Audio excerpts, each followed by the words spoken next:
Good tries, cat. What up, though? How's everybody doing? What is up? What is good? What is up? What is up? How's everybody doing today? Welcome to another episode of I.O.W. Sports, episode 225. And it's your boy, Wildcard Mar in the building, Detroit Mel. And as you see, he tried to dip out real quick. We got a special guest. Well, In the building. He came back to work. I guess he had enough colonoscopies he can take and enemas and, you know. But anyway. His ass is raw now. No, welcome to another episode. Like I said, as always, you see his on new the bottom nickname of is your Raw screen. Ass Nick. To do what? His new nickname is Raw Ass Nick. Ran. Right, ran. That boy MC ran. ran. Oh, wow. We're starting already. Yep. It is Thursday. As you can see on the bottom of the screen, please make sure to hit us up on all the social media platforms that you can find I.O.W. Sports. You can find us on Facebook, Instagram, and most importantly, YouTube, where all the content is stored at. I.O.W. Sports Network is the handle for all three of those social media platforms. And then, of course, you can find us on Twitter, I.O.W. Sports 1. You can find me personally, the Wildcard Mar, at KC Wildcard Mar on the Twitter, Wildcard Mar on the Facebook and the Instagram. Detroit man, come on, man. Please get your own Instagram, Twitter, and all that, dog, because I just saw a DM on the I.O.W. Sports page. Mm-hmm. And this yeah, man. She was looking for you. Oh shit! Let me get she on. Was definitely looking for you. Let me get on that mug. Yeah, she kind of had like a long giraffe neck. Stop right there, bro. You stop right there. Oh, that's all you need to know? Long draft, and that means she's good to swallow. And she had a dick. And you just fucked it up. I'm good now. She had a dick. His favorite part of her was the same part as his. What's up, big homie? Big homie's in the building, man. Look who came back to work, man. Hello. How's everyone doing? Good, hi, good. Man. How's your peoples, man? What's up, everybody? Yeah. How's everyone doing? I wish that we have a good show. I could hang for a little bit. I got some shit I got to rectify, but while I'm here, I'm going to do nothing. Hey, sir, enough rectifying. Heat on Mel. I'm telling Mikey Bones, I will have zero jokes towards him today because as you could see in my description under my name, it's Big Nick, hater of Mel. So we're gonna I got too much to hate this few. Mike. MJ, what's up? What's up with MJ? Bones is D Mel chewing on nuts all day, every day. He got it down to a science. We don't even hear the cracking anymore. I see we're starting off already. That's almost at the office. Hey, sir, you in this load management that you're doing, Bones, is starting to become a little bit of a little wrench into. You getting snowflakey? We're gonna start. All you have to do is cut your hairline back right here. We're gonna call you LeBron. Yo, stop, bro. Stop, chill. Anyway, a lot of stuff. Profile picture though, I lied. His head's so big he couldn't even get his whole head in his profile picture. Yo, stop. I love you, Mike. I'm kidding. That's the only one. Now I'm done. Oh wow. Yo, I can't. This shit is already getting out of control. But anyway, we got a lot of things to talk about. But I want to start right here. Obviously, we talked about Eric Bienemy in the situation, not getting a coaching job. But I don't want to focus more on him. But there seems to be a little beef between him and LaShawn Shady McCoy. Take a look at this clip on Speak on FS1. Shady McCoy is, of course, part of that show, and they they had just quick little little conversation on Eric Bienemy getting hired as the offensive coordinator from Washington, moving on from Kansas City. But let's kind of take a look at what Shady had to say on Speak. With the Commanders. I hope it will. The problem is a lot of, he should be the guy. Oh shit, I can't hear that. When the plays are designed, that's Andy Reid. When you talk about with the Giants, a very, very good coordinator, I can tell you Andy Reid or Doug Peterson. I asked about Eric Bienemy, what makes it? When we watch the film or practices and we correct the wide receivers, the running backs, the quarterbacks, he doesn't talk there. Andy Reid talks in there. He may say things to the running back because he's an ex-running back coach. I get that. But he has no real responsibility. Now you go from the Chiefs, where you can hide behind Patrick Mahomes, Andy Reid, to Washington, where you got to plays, you got to run the meetings, you got to run the installs. And last issue I have with him is, what makes Andy Reid so great, not the call, the plays, I mean, it's one of it, but other things like adapting to the players. With Bienemy, he's my first practice, I couldn't believe it. Dog coaching, dog cussing the players. I'm like, and not just the regular players, Kelsey, other players. So it's like, it's hard for me. I'm rooting for him because he's a black coach, and I love to see black coaches win. Also, he's a running back coach. Running back coaches don't never get a chance to be offensive coordinator. Last one was like Anthony Lynn. So I want that to do well for him. But if I have to do my job and be honest, my thing is, where is the value at? Is it anything to do with him being black, in your opinion? Obviously, you ain't Roger Goodell. You don't know. You know what? Absolutely not. But people want to. More coaches, I definitely believe that. But if you come up with the Chiefs, they won't win. It has nothing to do with the color at all. Interesting, fellas. I do apologize. I know it's a little glitchy for y'all. You guys over there. Fuck you, Ant. Fuck you, Ant. Fuck you, Ant. All right, go ahead. You were saying? No, I know it's a little bit glitchy for y'all. StreamYard has been on some real BS lately, and I don't know what the hell's been going on. We're gonna get that. We're gonna have a real conversation with StreamYard real soon because he's killing our content. All right, but it was fine on our end, and Nick, we can't hear you because you're muted, sir. You muted yourself. We can't hear you. All right, I'll deliver the joke just as good the second time. I said, we know what happened. Mel chewed through this cable wire just like he's chewing through them nuts right now.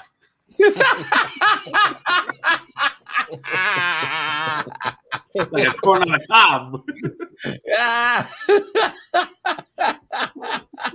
Yeah. I'm not. I can't. What's wrong with y'all, let me see that, Mel. Where you drinking from? Huh? Let me see what you're drinking from. Oh, no, that's an old school quart container. That's a large semen container from the sperm bank he stole. Yeah. Told you, man, 2 months. There's a lot. That's what she said. First of all, I'm sorry that you are unrefined and don't recognize freeze-dried fruit when you see it.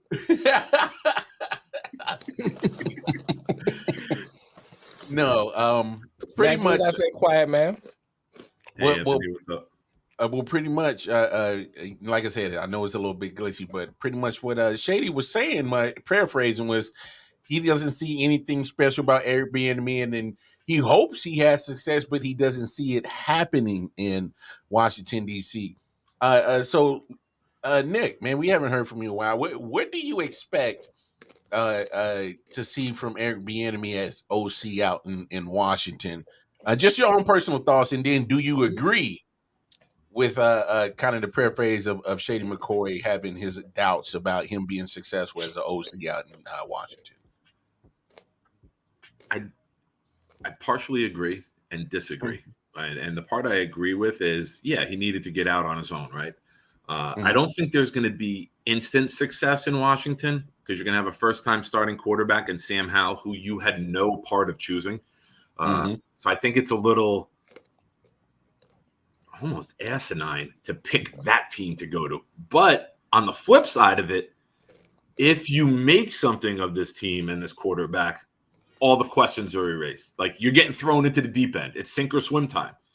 You make Sam Howell, Patrick Mahomes Jr., hey, man, ain't nobody going to say a goddamn word. And then we can throw all the smoke at those 14 teams. because I've been, my opinion and the opinion of me and me only, I just think he's a bad interview and can't sell himself. 14 teams have passed. Mm-hmm. Now, not all 14 of those teams, I don't know the numbers, but I'm almost certain not all 14 of those teams hired a white coach, right? So the racial aspect of it, I'm sure some other minorities got hired, right, in those 14 jobs. If I'm wrong, I'll admit it. But I just think he can't sell himself. And there's nothing wrong with that. There's nothing racial about that. Some guys who you never see coming walk into a room, floor everybody, wow them, and they say, that's our guy. He's got the vision we want. He can control a room. Some guys are humble. Some guys are quiet. Sometimes, like Todd Bowles. Todd Bowles is not meant for the head seat. Todd Bowles is an outstanding coordinator, but he's not a great head of the table. Little Roman Reigns reference. Some people tap out at position coach. Some tap out at top out at coordinator. There ain't. I mean, it's just the way of the world. Not everyone's meant to be a CEO. Yeah. So, I mean, I know people love them, people respect them, but there's a difference from appreciating a person as a human and walking into an interview with people you've never met and making them believe in you. And that's what the interview is, right? The interview is, hey, you don't know me. This is what I'm about. This is my structure. This is what I'm going to do. This is where I'm going to lead this team. This is how I'm going to do it. Some people can't verbalize that.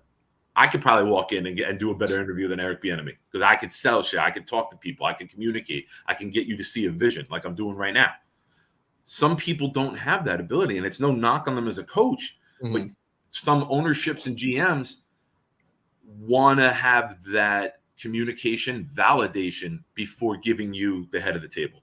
Make sense? I hear you. 14 teams is a lot. Like there's got to be, and there's minority coaches all throughout the league. And like I said, I'm sure 14 of those teams have had minority coaches or have hired minority coaches since Bienemy's interview. So, like I said, I don't know the exact numbers, but it's something maybe I can look up. Yeah. Like over the weekend. It's just weird. It's because it's obviously we've had the conversation about. Nick, tell your date to be quiet. No, that's the damn dog. He's. I guess the roofies wore off, Mel. She woke up in the closet. I believe Nick can literally sell shit. Yeah. He's had sex before. And the guy one video and he makes it public. No, look, obviously I'm not going to rehash anything we've ever said about Eric Bienemy or anything, but when it comes to what Shady is saying, look, whatever he feels for Shady or Shady feels for Eric, I feel like this is more personal. I feel like his assessment is more personal, only because it's obviously me being a Chiefs fan, I paid more closely attention to certain things like this. And Shady spent one season in Kansas City, one season, and he got his first Super Bowl ring sitting on the bench. And then what happened the next year? He goes to Tampa, sits on the bench to get another ring. So as much as he wants to say about Eric Bienemy, it's crazy that 2 years in a row you gotten carried to a Super Bowl victory. You weren't active for neither one of those Super Bowls, So it's like, and just to back up, kind of what I'm saying is, I seen tweets from Jamal Charles, a former Kansas City Chief. He's like, yo, bro, nah, this ain't it. I seen Tyrann Mathieu, who was on the defensive side, come to Eric Bienemy's defense. Nah, bro, this ain't it. I've seen players through in and out of the organization. Matter of fact, I've gotten a tweet from the great Darren Smith, who covers the Kansas City Chiefs in Kansas City. He's been on the I.O.W. sports show before. And so this is a source of somebody that I know that I highly respect and can trust his judgment on this situation. And I want to pull up the tweet real quick. And he said this: I know he was your teammate, but bro, you failed to do your job and not put things into context. I covered the team. You and I met before going out on the field, and was in the locker room during that 2019 season. He, as in Shady McCoy, failed as a player there. He was benched by Bienemy after fumbling the football multiple times, and it hurt his ego because Eric Bienemy held him accountable, just like he did Mahomes, just like he did Kelsey, and others, etc. And he's still butthurt that he didn't play in the playoffs and got a ring by being a bench warmer. So he has an axe to grind. If you doubt what I'm saying, you can go to my page and watch the comments from Patrick Mahomes in the locker room with Eric Bienemy at his side immediately following the Super Bowl win, which me and Detroit Mel played a couple of shows back.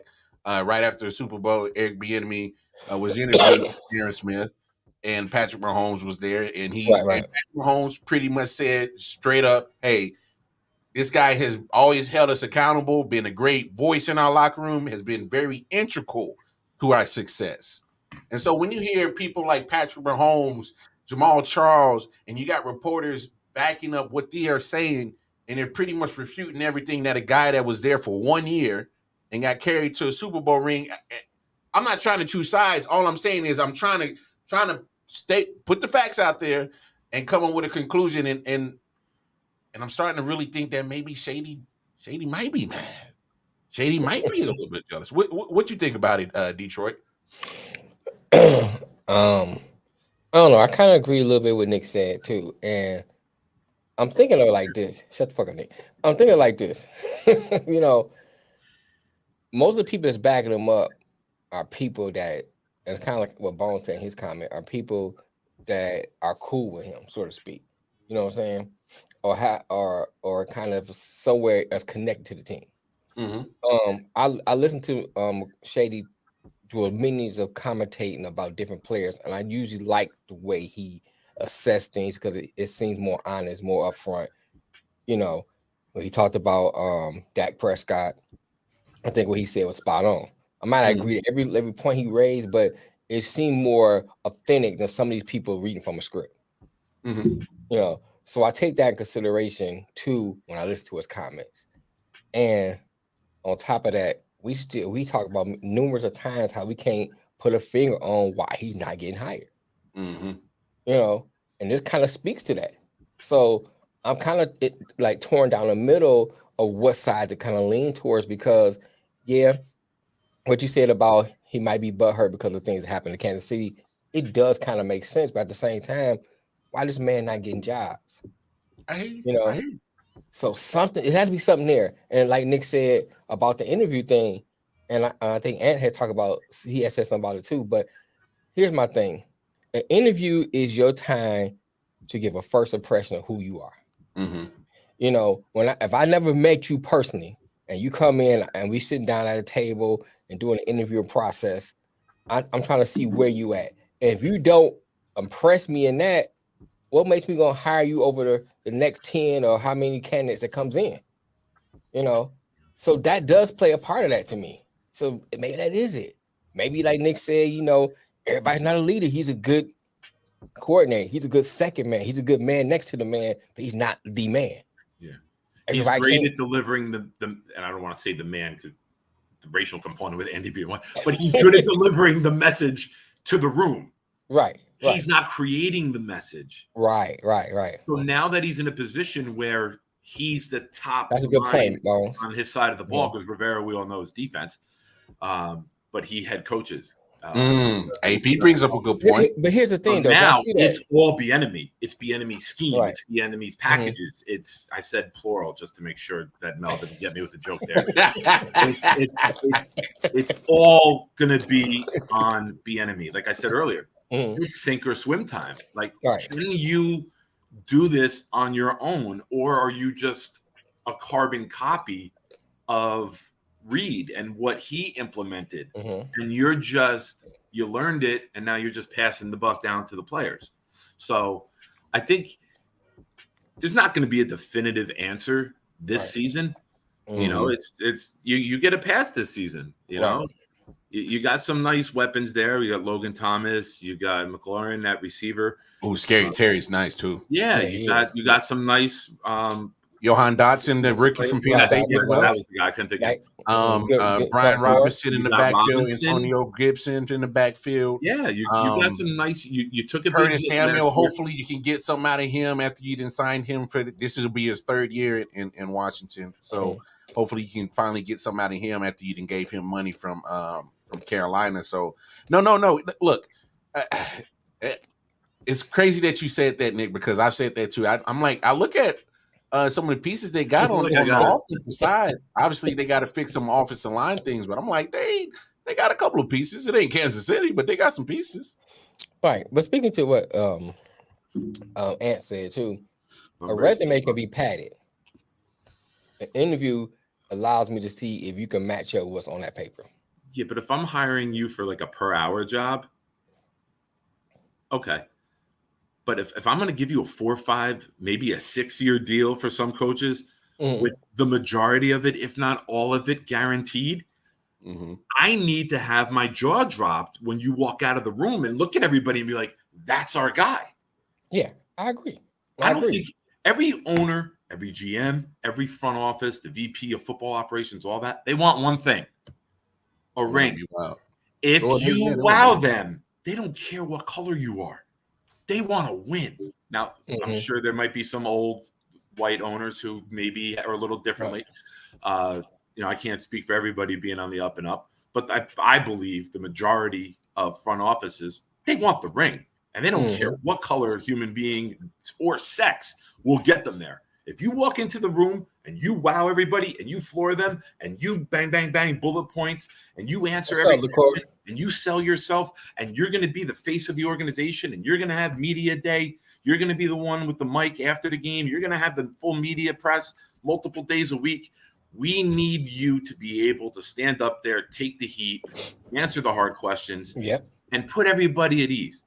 I'll say this, Robert Salah, even when shit is bad, Salah makes you believe. He can speak. Rex was a little wild, but Rex was a great communicator. Yeah. Those are guys that can speak, that can sell you their ideology and get you to buy into something. Right. Listen, it's not a football thing. It's a human personality trait. And maybe Bienemy just don't have that. You know what, Nick? I'm glad you back this. I never looked at it that way, that it might just be maybe EB's personality just doesn't click with certain general managers and owners. That might be it. I don't know. But me personally, and I'm going back. I didn't get a chance to see it, Mel, too. I saw it. No. I got it. I saw got it on TV, but the volume wasn't up, so I didn't hear what he said. Okay, but I mean, I got a little clip of EB. He had a response to Shady, and I'll play it. But it's just, for me personally, a guy that's been under Andy Reid for so long, since 2013 in Kansas City, been part of 5 straight AFC championships, 2 Super Bowls, 3 Super Bowl appearances. To me, his resume matters. His resume speaks. For me, it speaks enough. Like, I may not be able to gel with him personality wise, but I know that he was part of something that was something great. But his resume gets him in the door. His resume should get him in the door. But the interview is what keeps him. If you're going on a scale, say, for example, resume, you need max of 100. He's bringing about a 90 resume, right? For a coordinator, he's about as high as you can get, a 90, 95 resume. Right. But what if you selling yourself, you're only a 30? Right. You know what I mean? So now you have a max 120 out of a 200. I don't say teams use that. I'm just showing the difference in the water levels, right? Now, I'm not saying he is that, but selling yourself, and I saw Mel say, "What's up, Mel? Haven't seen you in a minute, man. Hope everything's well." The press conference with the questions about Shady, that's PR coached up because those are coming. That question's going to get dropped. So the PR person is with you. When you're in the interview, you don't know what's coming. You're thinking on your feet. And I mean, we've all been in interviews. They all hit us with something we don't expect. Some people can navigate the waters. Some can't. Yeah, I agree with you, LaCour. Absolutely, he did. I agree with y'all. But my thing is like, just me personally, I can't put that much emphasis in an interview when I see cats that have a resume far less than Bienemy getting jobs. Both the guys from the Eagles just lost a Super Bowl and got a job. Yeah. like first of all, when you literally just lost the Super Bowl and teams were literally waiting for you to get through with the Super Bowl to hire you, regardless whether you win or lost. And you look at the defensive coordinator's job, who literally failed miserably to try to stop anything of Patrick Mahomes. Right. Gets a job. I mean, but there's one major It's got to be difference. something, though. Here's the thing. Go ahead. There's Nick. one major difference you're leaving out, bro. What's that? They called all the plays.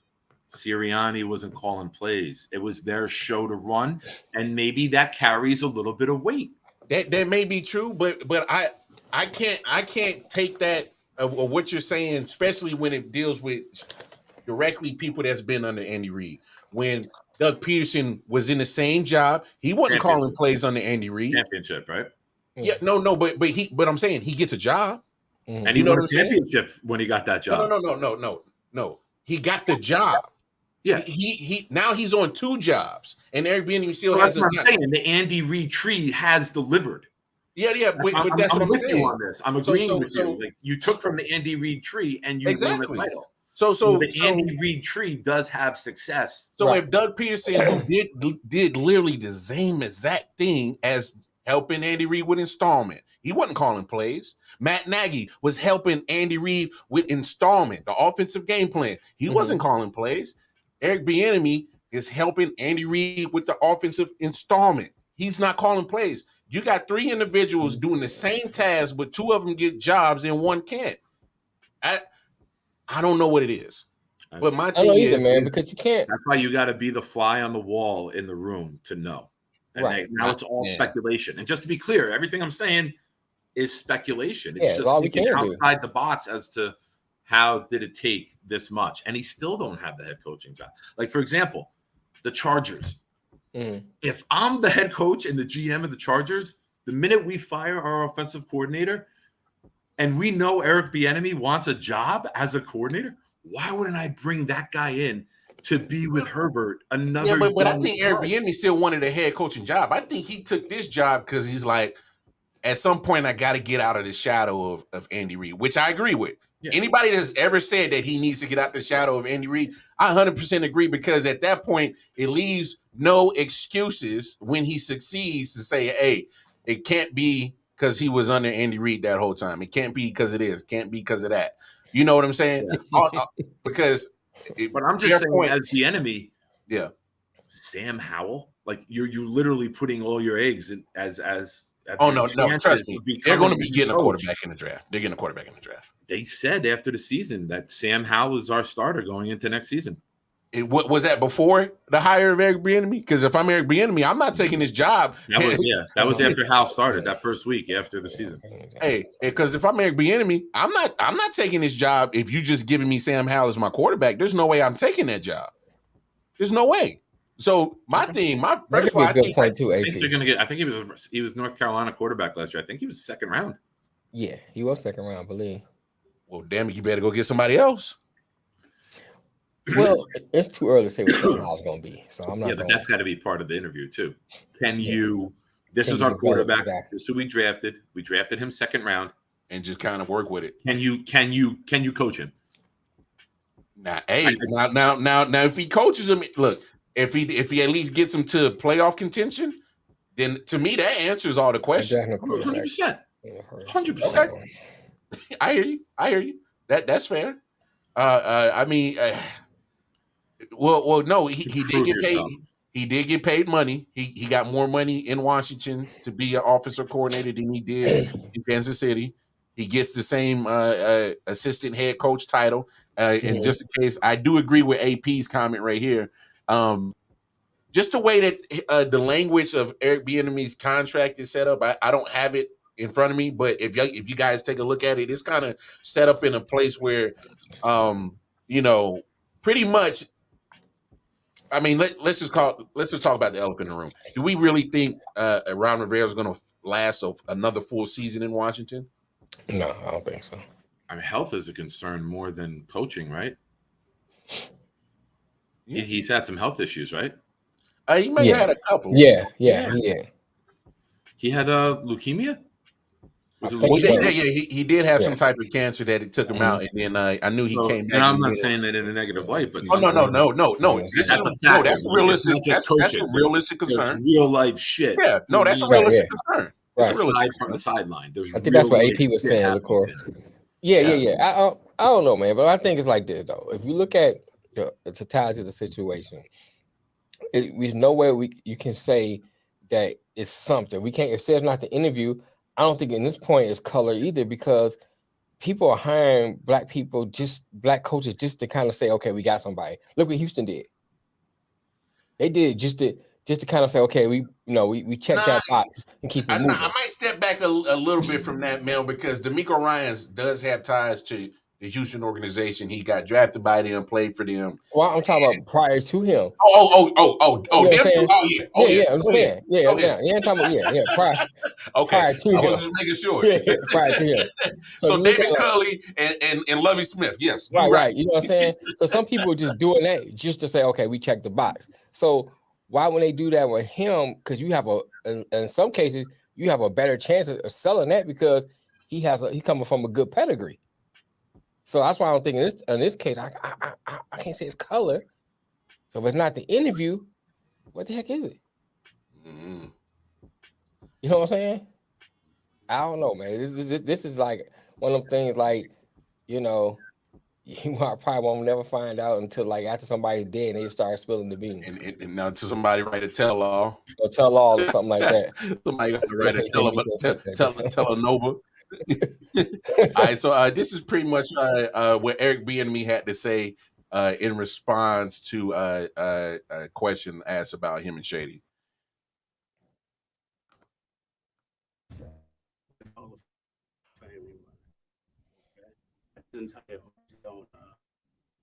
Listen how they feel. When it's said and done with.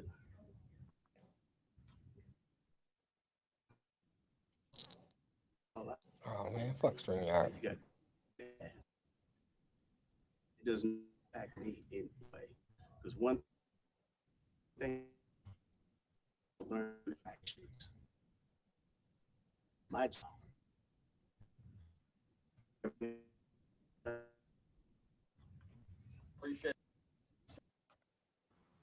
All right, just somebody again, apologize for StreamYard.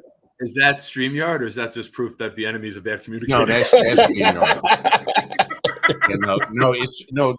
Well, like StreamYard's been StreamYard has been pissing me off. StreamYard has been pissing me off the last few weeks. It's been prehistoric internet mail. I saw some breaking news. No, it's been hella glitchy. All right, I'm gonna find a way to get that little Eric Bienemy clip on the I.O.W. Sports page. Just kind of sum it up what he said though. Yeah. Just to summarize it, Eric Bienemy, he took the high road. Pretty much was very elegant about it. He pretty much said, "Hey, Shady McCoy is entitled to his own opinion. It doesn't affect me right now. I'm focused on being the assistant head coach and offensive coordinator for the Washington Commanders. I'm only concerned about what's going on in this building. I'm with Coach, Rivera, GM, getting ready for the draft. We're focused on getting this team better." That's pretty much what he said. So he took the high road. Okay. My thing is look again. I like the way that Eric Bienemy took the high road. Obviously, that's what you got to do when you got cameras in front of you, and you just took a. I will say this: it's only a bad decision if it doesn't work out. If it works out, this can be a smart move. Well, I mean, it'll be a bad decision if he's fired in 2 years. Yeah, I'm saying. So I mean, but if he takes it, and if he just improve that team just a little bit, it looks good for him. Yeah, especially with Sam Howell. You make Sam Howell look decent, or an average quarterback. Make him Derek Carr, right? Yeah, right. Make him Derek Carr. Yeah, Derek Carr came in, didn't play outstanding, but from day one, you knew he was a 10 to 15 quarterback. Yeah, right. From day one, I saw his first game ever. It was at the Jets, the season opener, his rookie year, and he stood in the pocket. He took a beating, and I said to my boy, who's a Raider fan, I'm like, you got yourself a quarterback, right? Because he showed the moxie from day one. Ironically, that he's the Jet quarterback in like a week. What may I say? Ain't a sound bite from the phone through the. Oh yeah, I didn't think about that. Good. Thanks, man. No, that wasn't a soundbite. That was a video clip. No, so he's saying I'll play the just soundbite. Yeah, go to I'll YouTube. yeah. What thing's in my car? So No, you can Bluetooth it from your phone. You don't have to do the plug. You just Bluetooth it. Next time you have to do it, just do it that way. Just Bluetooth it. Hook your phone. Hey, hold on. Let me see if y'all can hear this through my phone. You just hooked. It's not a Bluetooth button on the Rodecaster. No. It's already hooked up. That's what I'm saying. Okay. Let me see if I can hook this up and y'all can hear this through my phone. Cause my battery dead, almost dead on mine. It's all good. Because I really want y'all to, some of these things. But why are you doing that? I'm gonna say this though about Yeah, go ahead. Sam Howell is not a terrible quarterback. I mean, he has. Let me say this: he has some Can you hear potential that? there.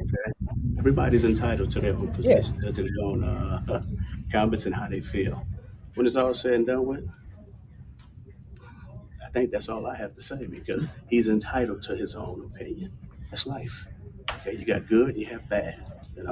It does not impact me in any way. Because one thing that you learn when you're in this position, you have to learn to eliminate distractions. All right. My job is to focus on the now. Everything outside these walls has no impact on Eric Bienemy moving forward.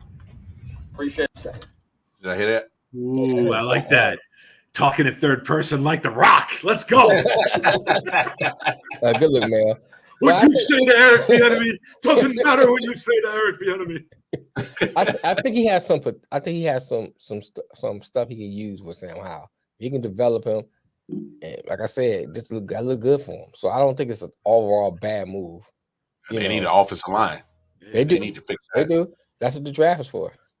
That's what free agent is for. Yeah. Read for some paper.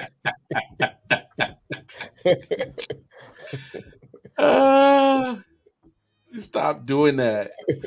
I mean, if I'm betting on this, right? Yeah. It's either a grand slam to win the World Series, or it's looking at strike three down the middle to end the World Series. Like I think it's either it's one side of the spectrum or the other, or a huge whiff. Like I don't. With the structure of Washington, the possibility of ownership selling, Rivera's health, question marks at quarterback. You lost Scherf on the line last year. You got some, and then you lost Trent Williams the year before. You took two massive hits on the line. It's a work in progress, and that's for any coach. That would be for any. That would be for Sean Payton take over and over the Reds or the Commanders, whatever the hell they are now. I would say the same thing. Oh, crazy thing came in when you were in the midst of your Bienemy thing. Former New York Giant, 28 years old, Davis Webb will now be Russell Wilson's quarterback coach in Denver. Sean Payton hired Davis Webb as his quarterback's coach. Oh, wow. So you get a stud name in Vance Joseph as your defensive coordinator. And then don't say that. Don't say I think Vance Joseph's a very good defensive coordinator. No, Vance Joseph gets cooked by Patrick Mahomes. Go ask what he happened to him when he was in Denver as a head coach. Got him fired. Yeah, I think so too. Help him get fired. Help him get fired. And then Vance Joseph saw him again in Arizona this year. A lot of coaches fired. Mahomes has fired a lot of coaches. Yeah, but my thing is, it's like Vance Joseph. Look, don't get me wrong. I like that. Matt said it's a great hire. Nah, Vance Joseph. The world pointing down at all the other petty teams that haven't won Super Bowl. Look, all I'm saying is Vance Joseph he's a great speaker. I just want to say, Lamar, he talks and talks. Now your team is winning, you becoming a snob. Nah, come on. No, I'm being real about Vance Joseph. Vance Joseph, look, he had the personnel in Denver and failed epically as a head coach. He had the personnel in Denver. That he pretty much had the same roster that won Denver the championship in 2015. And he failed. Because he never answered the quarterback position. Never fully answered it properly. And he failed. So look, to transition this, because I want to talk about another team that's in turmoil. And shout out to my man Jay Jones of the Man Cave Sports Show. I'm sorry, man. As we transition from Eric Bienemy and the beef with Shady, the Titans are the first team to make all the cap moves to get under the cap. Taylor Lewan, left tackle, gone. Robert Woods, gone. Couple of big names are cap casualties because they need to get under the cap. And it goes back to when they paid Ryan Tannehill all that money. Mm-hmm. Got to pay Derrick Henry. They refused to pay AJ Brown. And so, but They couldn't. Well, yeah, they couldn't. With Henry, Tannehill, Lewan. Yeah, no, I get you. They lost Jack hear you. Conklin to the Browns 2 years ago because they couldn't pay him. Right. They couldn't pay him. They did awful long-term management. And I'm trying to find a tweet I saw earlier today to tell you who did it. But it said that don't be shocked if Derrick Henry asks for his release. And the first place on his list might be Buffalo, which would be right. That's what I said. That'd be great. I'm trying to get it. That'd be a great pickup for Buffalo. NFL rumors. ESPN's Jeff Darlington speculates the Bills could be a perfect landing spot for Titans Henry if Tennessee decides to move on or if he grants a release request. Oh my gosh. Yeah, that'd be good. So, yeah. That's You the got two beasts coming out the backfield, Josh and Derrick Henry. Yeah, they're the same fucking size. Right. That one can block for the other. Whichever one runs, the other one can imagine running an RPO with them two. With Josh Allen and right. You got to go get men on a mission to play on your D line. You got to go get like Earthquake and Tornado. Right. You need like big 450-pound monsters from the WWE. You need Vader playing nose guard. You got to get some big boys. That's scary, man. Man, if that goes down, wow. I'm still not gonna pick them. I learned my lesson last year. No, I think that Josh Allen is so good. He hides all the deficiencies on that team. He makes up for the lack of running game. He makes up for the defense that gives up a ton of yards. He makes up for poor coaching decisions and time management. Josh Allen just a better coach. You put Josh Allen with Sean Payton, you might have the greatest quarterback of all time.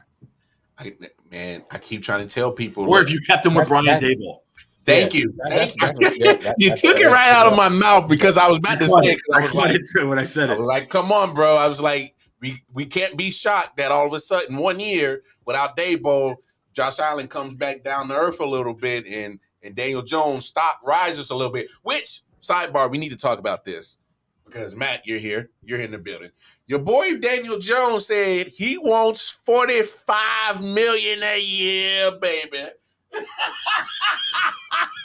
He wants $45 million a year. He hasn't said it. That's the speculation that they could ask for that. I think that's media smoke. Because if you go there and Giants want to keep him, he gets franchise tagged to 32. 30 might be your goal, but you go so far above it, they're like, okay, we're going to franchise you at 32. And then you win. You get what you want without asking what you wanted. Now, hold on, Nick. Now, you do know that they franchise him is the average of the top 5 salaries at that position. And you're talking about between 45 and 50 million. If they tag him, he's going to get franchise tag this year for quarterbacks is 32. The exclusive right tag adds another 8 million to it, and it's 40. I just watched a top guy on NFL Network do a clip about this yesterday because of the Lamar Jackson situation. Franchise tag is 32. Exclusive right tag moves it up to 40. And change. Both are and change. It's not, it's 32.8 and 40.6, whatever the hell.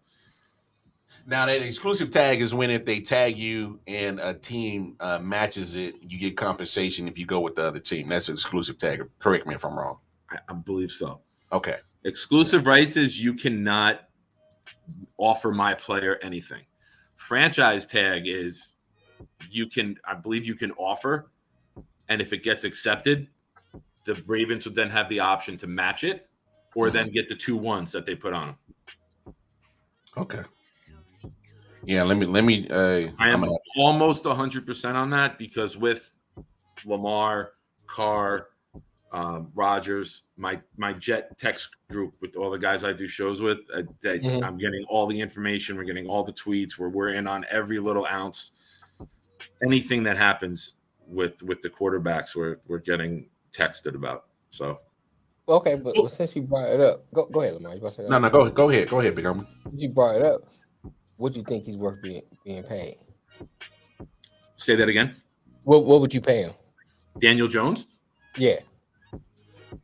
I would give him similar to what Kirk Cousins got a few years ago. I think I hate you. I hate you. Why? No, I literally hate you because me and Detroit's man said this about a week and a half ago. Literally, what we would pay him, and I was like, a 3 year 75 fully guaranteed like Kirk. I would go 375. If I'm the Giants, I would start at 3 for 75 with like a fourth for like 35, right? A team option for the fourth year. But I know. But Kirk Cousins, when he left Washington and went to Minnesota, he got 3 for 90 because that was when I wanted the Jets to draft Quentin Nelson, the guard from Notre Dame. That was his second Minnesota contract. He got the 3 year 75, the first one. He got the 3 year 90 when he just read up a couple of years ago. Okay. Right. Yeah. Because I wanted the Jets to get Kirk Cousins and draft Quentin Nelson. I thought that was better than signing a shitty guard and drafting Darnold and trading all those twos to move up 4 spots. Yeah. But I digress. I think as you watch Daniel Jones throughout the season, I think you saw a lot of growth. I think you saw a guy his confidence got right. Getting coached by a brilliant fucking mind. Right. Who coaching matters.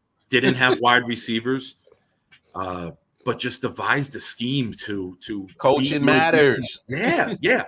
So if Dable says we got to get a top wide receiver, another running back, but you can't find the Saquon Barkley, bro. But last year he played pretty well, man. Many Saquon Barkleys. He played pretty good last year. You just don't want to pay a running back on a second contract who's already torn his ACL. Like I'm saying now, Breece Hall, as good as he's going to be after the 4 years, that's it. Let him go. I'm not mad at that. You know my beliefs on running backs. You get ready, never draft one in the first round. Never pay them in the first round, and you never pay them an elite second contract. Mid-level guys, third down backs, sure. We're going to give you 4 years, $16 million. Stick around, be our second, third back. Cool. Right. I'm not giving 60, 80, 90, 100 million to a running back. Because once the line goes and we can't afford to pay the line anymore, hi, my name's Ezekiel Elliott, and I can't do shit. I used to be worth the fuck. Yeah. And I've had to hear for the last 4 years from Dallas fans that, oh, he's a great blocker. Yeah? What happened on that last play of the season for the Cowboys? Got real. Anyway, MJ, what's up, bro? What up, Matt? What's up, man? What's up, fellas? How you doing? Good. Oh, choking. Hold on, he keeps choking on that. Yo, you there? Yo, Matt can't never talk about your connection ever again. Yo, you there, Matt? Oh, there you go. Give us a thumbs up, brother. He goes out to the car and gets out of the range of the Wi-Fi. He probably had to switch off the Wi-Fi. And forgive me, I had like a little choking fit there. I'm not used to talking this much. Oh God. Yeah, right. Come on. You there, Matt? 45 million my ass. All right. Well, until we get Matt back on there. Matt, if you can hear us, man, shut your Wi-Fi off. You're probably right in that range if you're in between both. It happens to me. I leave out my house and come back in. I had to reconnect. Nah, whatever you say, life alert connection, and quit that line. Anyway, no, look, I can understand. Obviously, I agree with you, Nick. I never pay a running back. I still hate the fact that even the Chiefs drafted Clyde Edwards-Helaire in the first round, even if it was at a 32nd pick. Obviously, you see what the Chiefs have been able to do without him, especially with a 7th rounder in Pacheco, who Pacheco is a beast, man. He hurt all season? Yeah, he was pretty much hurt for the majority of the season. Yeah, this year. But he that didn't do him any justice, because when you're talking about you're pretty much at the end of your rookie contract, it's time for getting an extension or get released. So this was his prove it year. Pretty much, because he can get hurt. Well, because 2020, 2021, 2022, he's coming up on his 4th year of his rookie contract, and this is where the Chiefs can either release him and take a small little cap hit, or extend that 5th year option, which I doubt that they do. But no, I'm with you. You don't pay the running back. You don't do it. What's up, MJ? You good? Yeah, been good. How you doing, bro? I heard y'all before. Nick talking shit. I come outside. Yeah, man. The connection was great. I could see the video on the bottom of you, and it was great in the house. And then as soon as you hit the car, you might be in that like in between LTE. Dead zone. We've all been there. I ain't talking shit. I was trying to assess the situation. You was talking shit. You know that's what you do, Nick. That's what you do. If I'm gonna talk shit. I'm not. Ask Mel when I talk shit. I don't talk about your Wi-Fi. I talk about you chewing the wire like a rat. I go deep. That's what she did. Hard to chew wire if you don't have your teeth in. 45 million, huh? Ooh. All right, yeah. Let's get to that real quick. That's why I wanted to jump. That's why I wanted to jump in for a few minutes. 45 million. Mm-hmm. Get the fuck out of here. Okay? absolutely insane. For a man, dude, he's coming off a 9-7-1 season, 15 touchdowns, 15 in like 19 games, 18 games, some bullshit like that. 5 interceptions, great. For you to walk into the building and ask for 45 million, if that's what he is doing, or if that's what his agency is doing, dude, I would counter right quick. I'm like, you know what? 25. Like, what makes him think he is worth 45 million? Make you look at the market. I'll wait. Make you look at the market and see what quarterbacks are getting and say, hey, give me that, give me some of that. Well, he's no Mahomes. He's no Rodgers. He's no. I wouldn't even say. You know what I mean? Like, absolutely not Burrow, not Jackson, not Herbert, not Allen. You know, he's none of those. He's not even a top 15 quarterback. Not even a top 15. 15 to 20. 15 to 20 is fair. I think that's fair. We'll say 20.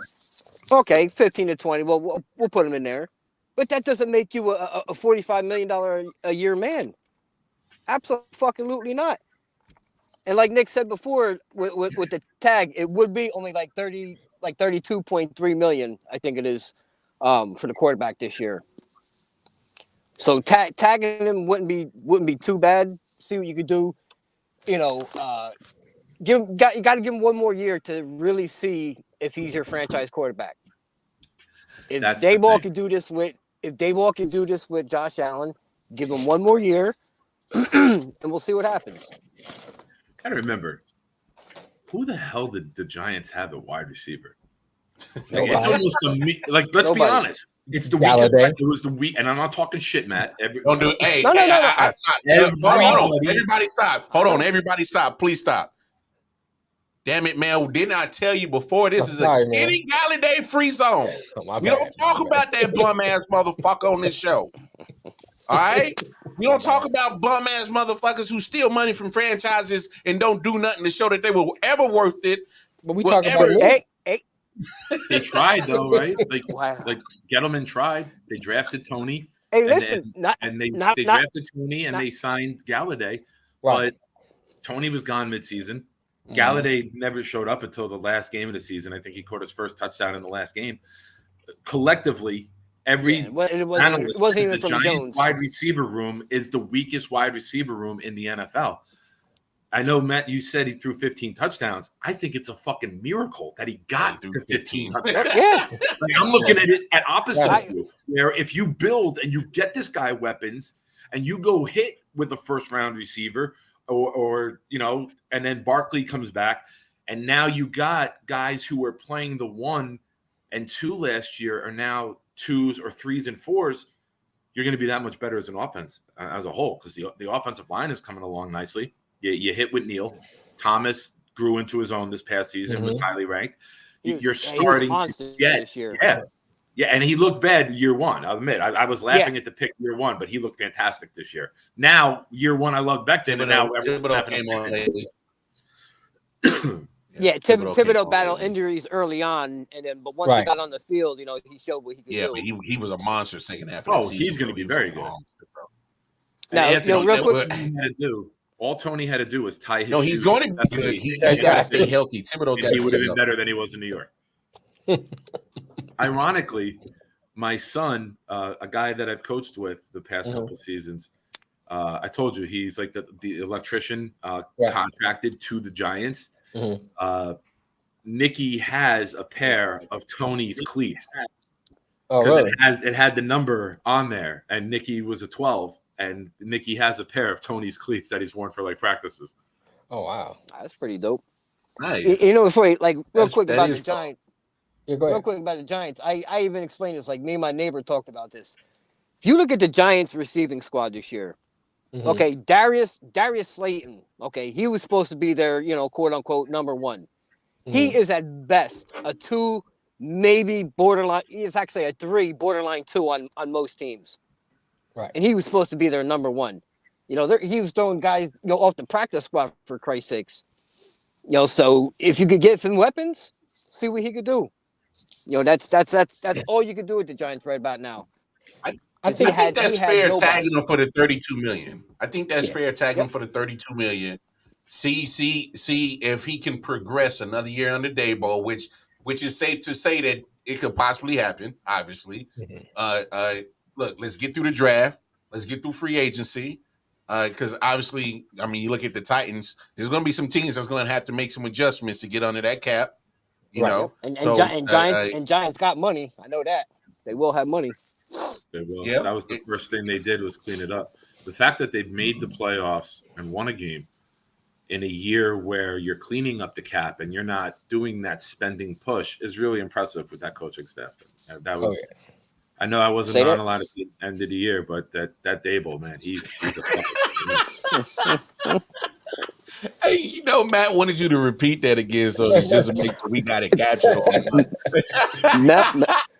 Lamar, I bust balls, but I always fairly assess whenever I give my opinion on a team or players. Like I don't sugarcoat shit, I don't fluff, and I don't shit on somebody besides Mel just to shit on them.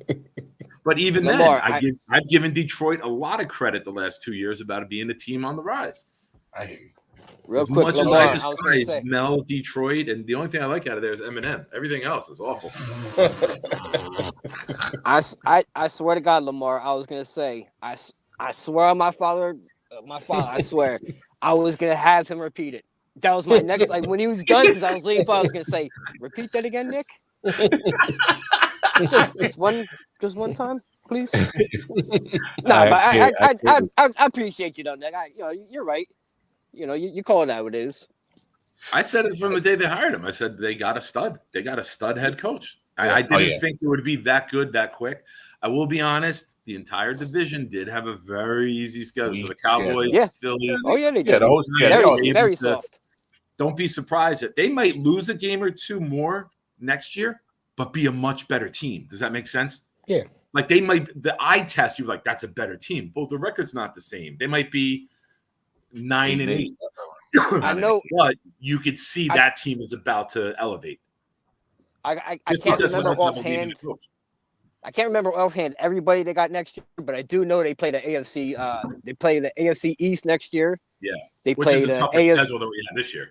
They play the AFC West. So that's going from the weakest schedule to the toughest schedule in the NFL. If you're playing those two divisions. I'm pretty sure they play the West also, because I think they're in Kansas City. But you can't play both. No. You don't play both divisions in the AFC. No, if I remember correctly, I think you guys for sure are playing the AFC. He's got the East 100% because we have. Then I think you got the NFC West. To be honest, I think that's what we. Either way, with you guys getting pretty much a third place schedule. So you'll be playing third place teams that are you'll play a third place AFC West AFC team. I'm sorry, right? And then you'll play the third place teams in the other divisions in the NFC. So I got it up right now. You want me to run through it real quick? Yeah, go ahead. Yeah, go ahead.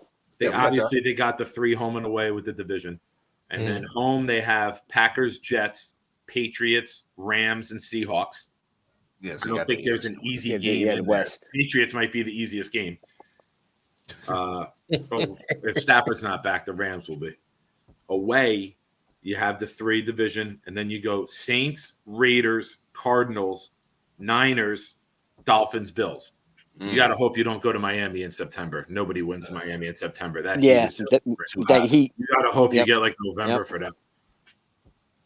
My cousin that lives just outside of Orchard Park Stadium. He's like a mile and a half. His father-in-law has season tickets to the Bills. Oh, nice. So we were talking when the schedule comes out, to make plans to go up there to watch the Giants play up in Buffalo.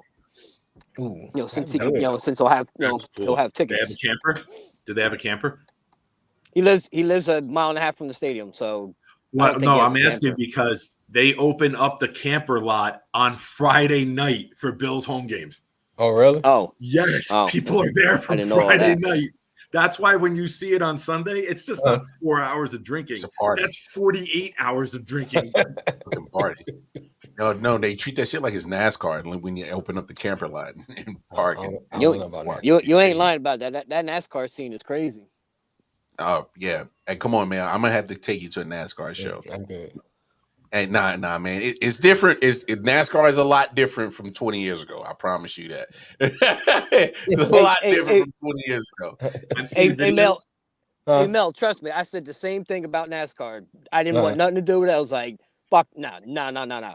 But years ago, my father took me to Dover, and he's like, son, he's like, there's nothing like this. He's like, trust me. He's like, you're gonna enjoy yourself. 5 o'clock in the morning, we get in his guy that he had worked with had a conversion van, with all sorts of TVs and shit in there. 5 o'clock in the morning, cracking the beer, driving down there. Dude, we get down there, man. I could not believe the parties that were going on. I was like, this. Yeah, it was NASCAR weekends awesome. are Mardi Gras. And I wasn't even a NASCAR fan. It's girls going. Why you didn't leave with that part? You should just leave with that. That's what I was trying to tell you, bro. You'll enjoy yourself at a NASCAR event. You know what I'm saying? I'm at the. You gotta lead up to it, though. You gotta lead up to it. You can't start off with supplier. No, because I'm saying, like when you get to the event, that ain't like, well, okay, some of them are like that when you first get there, like, right. Talladega Nights and shit, like, oh, hope she's 18, type shit. But like, I'm not but the more and more you like, bruh, I'm telling you, like you enjoy yourself. Everybody really ain't tripping about nothing. They just trying to have a good time. All you have to do is look 18. I ain't gotta ask. Sir, Mel will be like this. Sir? Mel will pull the card out of his pocket and go, what state are we in? Let me look here. What state are we in? Okay, you and then they need to be. Ain't no gotta look. No, they need to be, sir. And then you look down, you'll see the roofies on the floor. I'm like, oh shit, I spilled my bag. Shit. Search around like a junkie for his crack.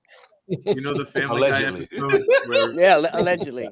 You know the Family Guy episode where Peter holds up the card and it has like the color of skins to say if it's guilty or innocent. That's Mel with knowing the states and the legal limit. I mean, he's like, oh, we're South Carolina, 60. This state 70. This state 50. No, bro. I can't. But no. Come on, man. You'll enjoy yourself at a NASCAR event. But hey, AP say you need to go to a soccer joint. Hey man, soccer. I ain't gonna lie, those soccer women games be good. No, they do. They do. I will give that. I will say this: Alex Morgan. Ooh. That girl could do. She could. Man, she be doing like spit on me. She could do whatever she wants. No, Alex Morgan is a great soccer player. We're gonna leave it right there. We're gonna move on to the next conversation. She's a great soccer player. I saw a highlight of her goal yesterday. I got her post on my wall, all kind of stains on it. The angle of the camera of her kicking the ball, that curve was from behind her. I seen it. Yeah, bravo. It was a great kick. Yo, she's badass. I didn't see the kick. She is. I didn't see the kick. That's the part I was talking about, Matt. Thank you for saying it.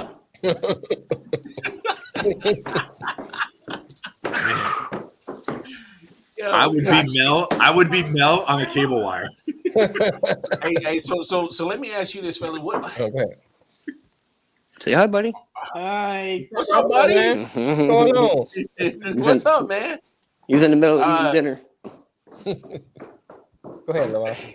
Is anybody surprised that Lamar still ain't signed yet? No, I'm not. no. No, I'm not Because surprised. if Baltimore wanted him, he would have been signed already. Right. Boom. I think Baltimore is playing the charade.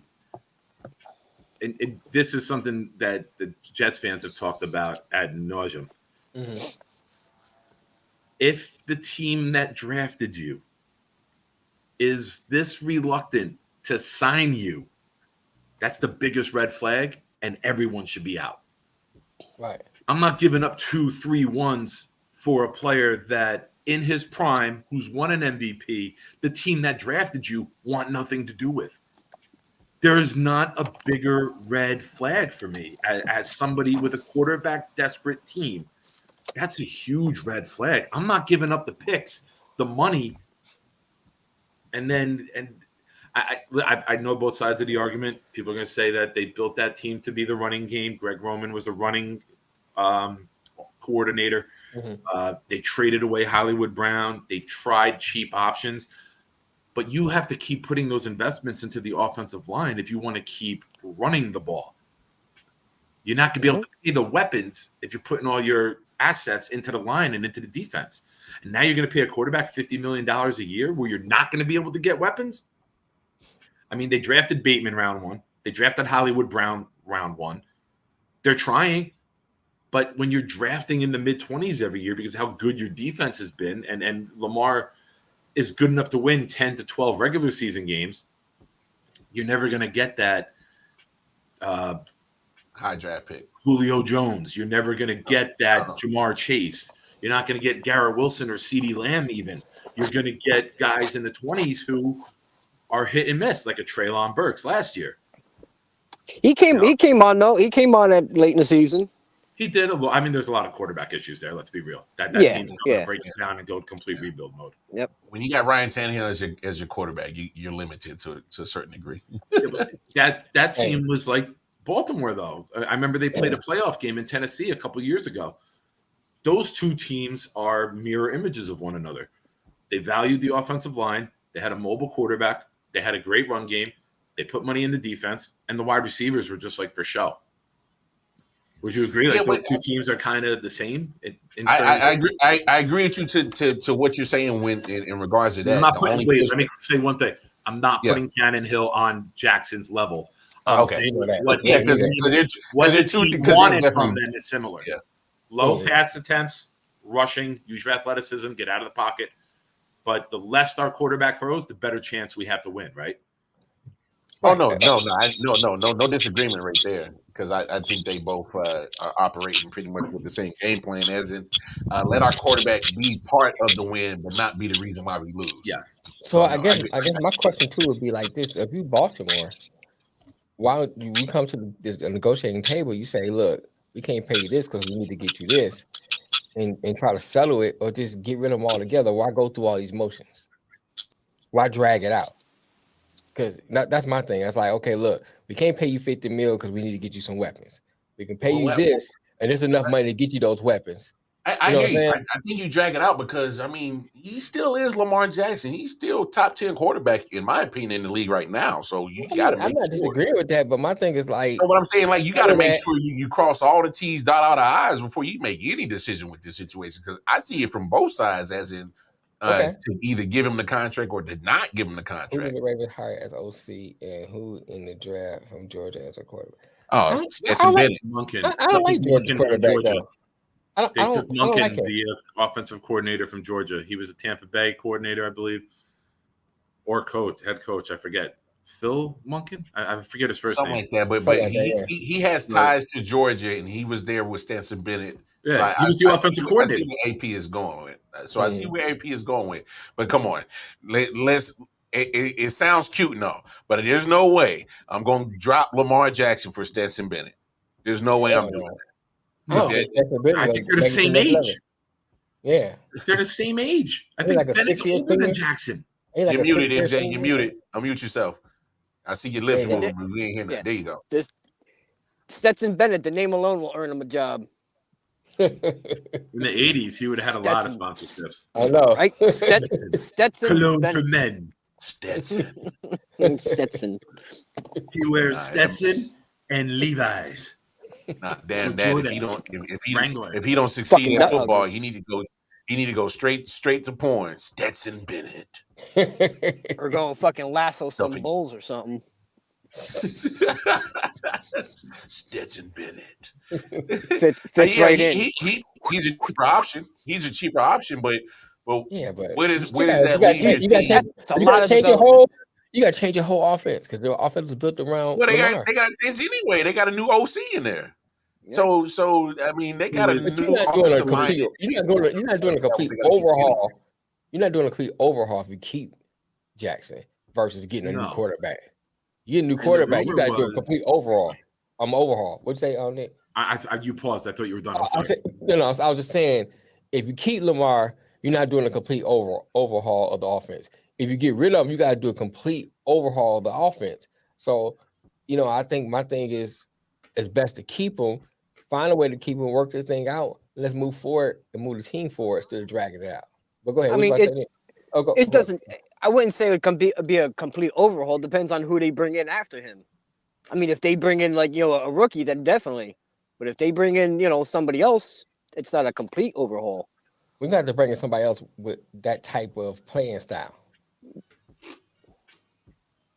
I don't think it would be an overhaul. Monken is an elite passing coordinating coach. Okay.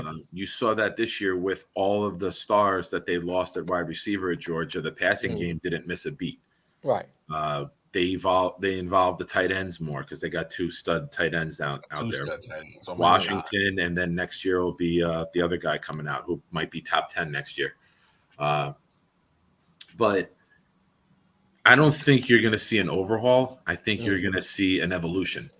Okay. I think you're going to see them build the passing offense, and then you got to see, hey, can Lamar throw the ball and beat Burrow, Herbert, Allen, Mahomes, Carr with the Jets?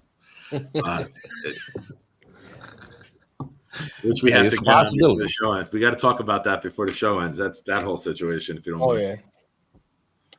No, it's Okay. a possibility. Well, I mean, let's talk about it right now because it's still going to be a lot to see what's going to happen with Lamar and the Ravens. I think my prediction, like I'm still sticking with it. Like I've always said, I don't see him in a Baltimore Ravens uniform come training camp. There's no way I see him in a Baltimore uniform. I know they tried to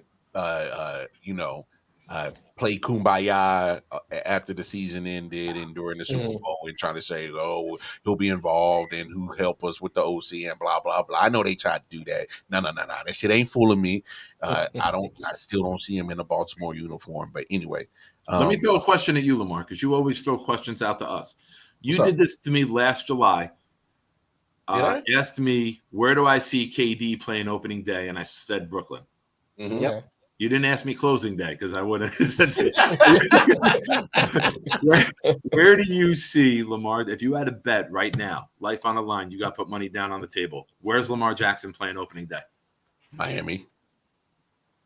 I say Baltimore. Miami. I say Baltimore nowhere. Yeah, that's what I say. Baltimore. Reason why I say Miami is because is Miami wants to sit here and say as much as they want that Tua is their quarterback. He is a health problem. They have regardless of they anybody to me. say. I think they have to say that. I think they're Yeah, of course they're going to have say to that. say it. But that's what I'm saying. Let's be realistic. He is a health Yep. problem. And guess who's up for contract extension? Not just Joe Burrow, not just Justin Herbert, so is Tua. So you got, not only are you making decisions about Tua money-wise, you're talking about Tua as in health-wise. So you're looking at Tua with two questions. Do I pay him with this health thing? And do I want to pay him as much as Burrow and Herbert are about to get paid too? That'll be a no, dog. No. That contract if he signs, wherever he signs, may be one of the most complicated contracts in NFL history because there has to be Yeah, I heard that too, AP. team protection out clause. There has to be, right? Mel, give me your Jackson prediction. I didn't hear it if you did throw one out there. I think he's still be in Baltimore, bro. I'm going to go Atlanta. Yeah, I heard people saying Atlanta. I don't like him in Atlanta. I Me love neither. it. You got I like Pitts, Atlanta. you got London, you got Mariota and Riddler there. You got You got to get rid of one who's of the them. coach? Who's the coach? Is the offensive No, Arthur coordinator? Johnson. I mean, Arthur Arthur Smith. Smith. Arthur Smith, yeah. And a very similar offense with Tannehill. Yeah, no, he runs the RPO. He does. He if does. he does run the leaves RPO. Baltimore, I think Atlanta's the team Atlanta? that pays up. I just think that he would be. Listen, that they had Vic, right? They loved and embraced the athletic RPO quarterback, like out of this world freak of nature Athlete. at quarterback. Yeah. So I think that would be something to keep an eye on. If it's not Baltimore, and I don't want him on the Jets, and it's nothing to do with the player. I don't want to give up $50 million and multiple ones. We still have too much to build. I don't want to trade for Rodgers. I want Carr because Carr's a free agent. I can keep number 13. I can keep my number 1 next year. I can go get a stud offensive lineman at 13. You just got to pay him. I can add Smith, Najigba Smith, and have a stud wide receiving core with him and Garrett Wilson together for Carr. So if you told me right now today, Aaron Rodgers says, I'm in for 2 years minimum guaranteed, I'd make that trade. But you don't know what you're getting. You're getting drama. There's no way I want any part of that. Is he in? Is he out? Is he committed? This dude plays in fucking Green Bay, and he's caught in his feelings every time someone asks him a question he don't like. What the fuck does he think Rich Samini's going to do to him? like, you get the New York media, man. If you fucking sneeze, they're like, I fucking sneezed in his hand. Didn't he know about COVID? Got sneezed in your elbow now. Like, the shit these people write is asinine. But if you can't handle Green Bay media, man, you are not going to like New York. Not at all. So give me Carr. And the reason I want Carr, quiet, humble, Christian, family guy, leader, not a lightning rod with things he says or does off the field. You know who he is? But he's Eli Manning. He's Eli. Oh my God! No, hear me out. We're good. I ain't gonna say nothing about the 2 rings he's got. That's that's it. Off the field, like you saying, Eli fit in New York as a quarterback because he was boring as shit. That's Carr. That's how you have to be with the New York media. Darnold getting mono, Wilson with his mom's comments, and then the family, the uncle being like the owner of JetBlue. Like, there was so much hate. Carr is never going to say the wrong thing. He's never going to do the wrong thing. The team's going to love him. The media will get bored with him, just like the Giant media got bored with Eli. He was great standing up, was the team guy, said the right thing all the time, never put the attention on him unless it was a loss. He took the blame. He said the right stuff. That's what I think Carr would be in New York. It would be so boring. It would be perfect. And that's a compliment to Eli. That's not a dig at Eli. Eli fit in New York because he wasn't Baker Mayfield. He wasn't trying to sell himself. He was a team guy who worked hard and the locker room fucking loved. And I think that's what you'll get with Carr if he comes here. Here's a question for you. Outside of the Jets, who do you see going to be the quarterback in Tampa Bay? I think Jimmy G might be an option there. I was just about to say that. Oh, I think that's where he was going. He'd be a good fit, though. He'd be a good fit. Yeah, I could see Tampa. I mean, you're breaking it down. Right? You gotta look at it 2 ways. It ain't Kyle Trask. He ain't the answer. No. But you just extended. He went to shitty Florida anyway. Evans makes a shit ton of money. Yeah. So you have 2 receivers that you're paying. Fuck you, Mel. You're not going to go with Kyle Trask when you're paying those wide receivers that money. You're going to go get an adequate quarterback, hold the fort guy, Jimmy G, Matt Ryan, if they're done with him in Indy, and then maybe draft a round 2 guy this year or next year. But I think you're going to go get a low-level experience starting quarterback until Tom Brady comes back in like 2 weeks, and then it's him. Tammy already made your choice yesterday. It's the backup. They say that now, but they get a chance to get Jimmy G. They'll take him. Well, first of all, that decision ain't going to be setting permanent marker anyway, because let's get through training camp. Let's see what they got through mini camp first. Right. And then training camp, and then if you see them making moves, that'll give you an answer how much they really feel about their quarterback now. Then what they saying now may not be what they really be feeling later. So I wouldn't put too much stock in that AP. I mean, look, teams are going to say what they're going to say right now because that's what they have on their roster. That's what they are dealing with right now. Right. Teams are going to say whatever the hell about any situation they got. Ravens are going to say that about Lamar because that's what they are dealing with right now. Yeah. You know, Jets are going to say one thing because let's be honest, they know they're in search of a quarterback, but they're going to say certain things right now. When the owner says we're all in on a quarterback, like word for word, the owner's like, we're all in. We're a quarterback away. These guys have everything they need to go get a quarterback. Like that was the closing press conference. So let me ask you this though, go ahead. Big homie, about the Jets and Zach Wilson. You ready to close the chapter on that and move on? Are you okay with it? I think if they get anywhere near an adequate offer, they would be happy to move on with him post June 1st because the cap hit is much less. Yeah.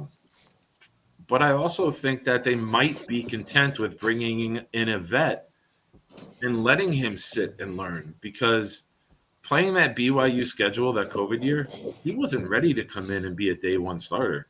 But that's been the trend in the NFL. I've said it on the show before. Mark Sanchez said, ever since that year before him with Flacco and Ryan, it's been guys get drafted in round one and they start immediately. Right. Not everyone's built for that. Not everyone can do that. You know, Trevor Lawrence is a 3-year starter at Clemson and playing in national championships. I was going to say the same thing. The same thing goes with guys will never see the NFL except in the stands. Same thing with Trey Lance. Like Trey Lance wasn't ready. Yeah, he wasn't. But now I got injury questions about Trey Lance. That's what I say. Yeah, now you got to worry about that. So Trey Lance, first of all, didn't have a lot of evidence that he could be a good football quarterback because he didn't play a lot in college. Right. So you got limited opportunities. He wasn't playing much, and then all of a sudden, now you're hurt. I got to bounce, gentlemen. Okay. All right, go ahead. All right, Nick, good to see you, man. Everybody be well. Everyone in the chat, take care. All right. That's all good. Go ahead. But no. Hold on 1 second. No, I was just saying it's just that, with certain players, you just really just don't know what you're going to get until you get the opportunity to get them into play in situations until you literally put him in the fire. But you know what? Let's transition because I'm glad Matt is here. I got a 5-minute clip. Before you do that, yeah, go ahead. I think the Ant brought up a good point, and I want to kind of address this. Who you think is going to trade up for the number 1 pick for Chicago's pick? And if you the GM of one of these teams, what team would you think it'll be? Who's really desperate for a quarterback? Man, you looking at Indy, might be looking for one. Who else? Depends on what they do with Tannehill. Carolina, you're looking for one. They pick 9. They got draft capital now. Yeah, and they pick 9. So, most of the ones is the top quarterbacks. Houston might be, or Houston picking number 2 though, so they good. But see that I'm glad you said that because if Houston's sitting there at number 2, and obviously I think they need to go get a quarterback. They need to get one of these quarterbacks. Davis Mills ain't the answer. I think he proved that. So Houston. You look at it like this, okay? Yeah. Chicago is not gonna pick a quarterback. You already know that. Wait, hold on. They shouldn't. No, they shouldn't pick a quarterback. They should pick a quarterback. Houston picks number 2. Houston probably pick a quarterback. So you're looking at Stroud or Young coming off the board, right? 1 and 2. Yeah, 1 or 2. So you're looking at if I'm like Indy, Carolina. If I'm Indy, Carolina, I'm looking at my board and say, who do I want? Yes. Right. So then you say, well, I think Houston's gonna pick a quarterback, so I don't want to take a chance. You trade up and get so you can get who you want if you're Carolina or if you're Indy. Or Carolina because Carolina picks 9th. So there's no Will Levis. You already know Will Levis, C.J. Stroud, and Young are the top 3.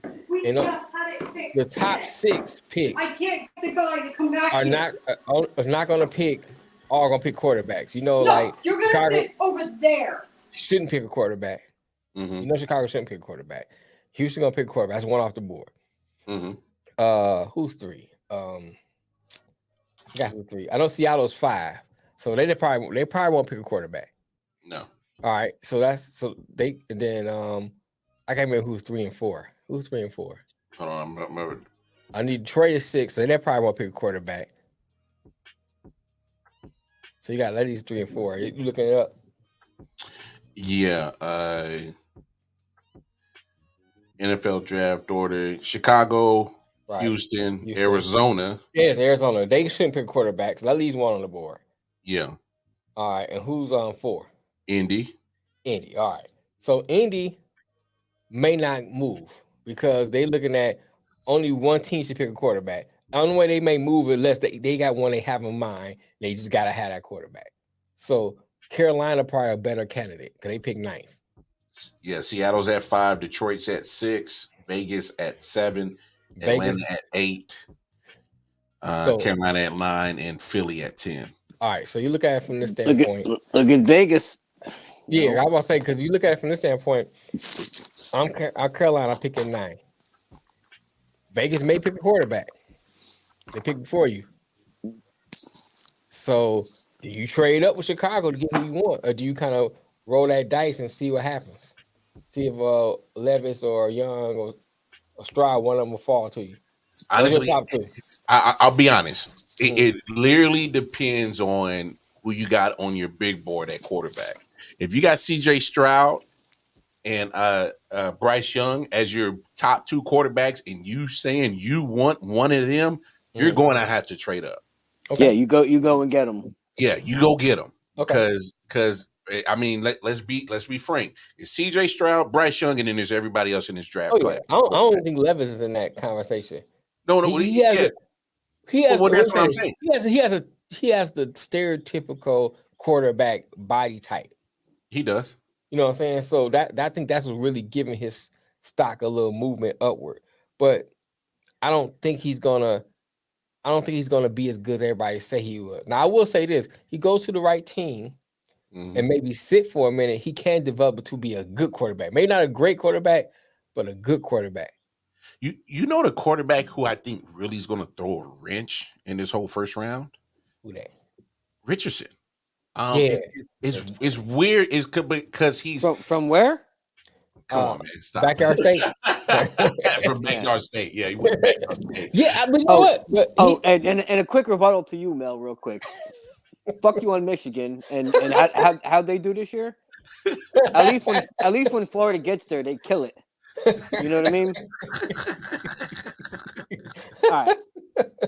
Now we're done. Back to our retro schedule program. Because Richardson's so hard to evaluate is because you see the potential in him. Because if he's under the right tutelage, right coaching, right system, like you can possibly get a Josh Allen type. The only bad thing is he can get turnover happy because he's inexperienced. He's raw. Yeah, he's very raw. He's very raw. Yep. But the crazy thing is he has a Josh Allen, Cam Newton build. I would like him somewhere where he can sit. To me, if you get him, you have to sit him. Sit, develop. Don't throw him out there in the fire. Yeah, because it's gonna be a long season. Right. Let him develop. Because he has the talent. He has the athleticism. He just need to be polished. Oh yeah, you get somebody that can polish him up real good. What about this? What about him going sitting behind Russell Wilson and Sean Payton? That'd be good. That'd be great. Richardson? Yeah. Yeah, but good thing. No, it'll be good for Denver because you wouldn't have to go in the first round to get him because they don't have a first round anyway. Houston takes C.J. Stroud, Prentice with Levis, and Richardson to Vegas. Is there? I don't know. You got a point there, Ant. Richardson to Vegas. Huh? The Vegas do need a quarterback. Stroud, Let's say Stroud to honest. Panthers. Yeah. Shout out to the Panthers. Young to Houston.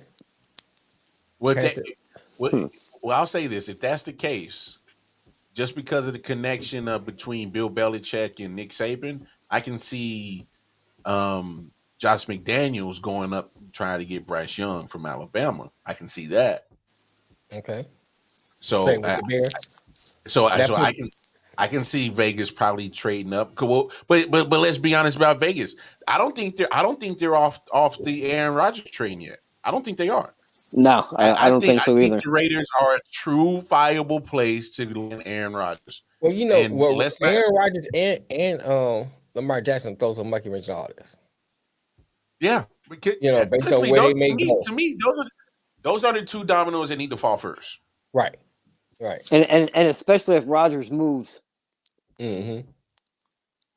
If he moves on from Green Bay, That throws a wrench in everything. If he goes to Vegas don't have to pick a quarterback.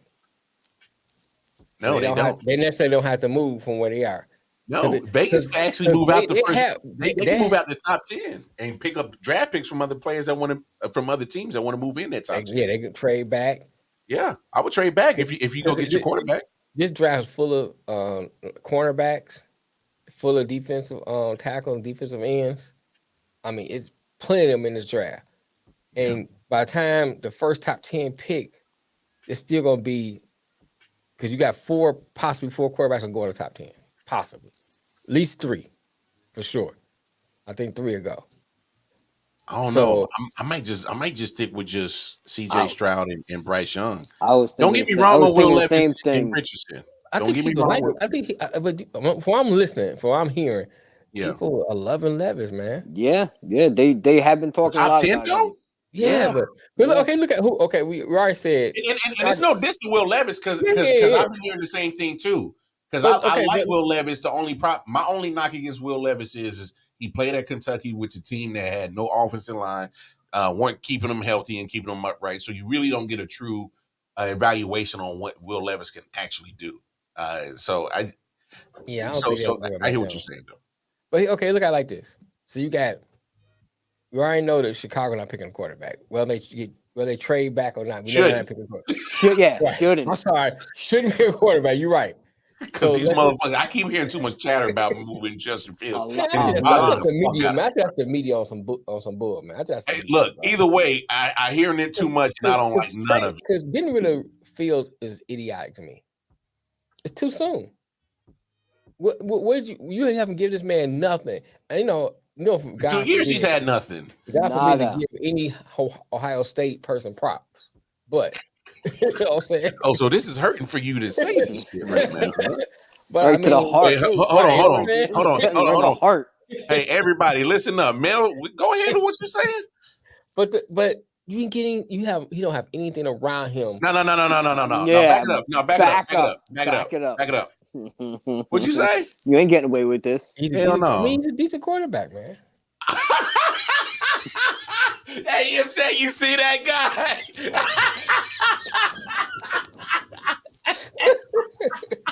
That dude full of shit. Full of shit.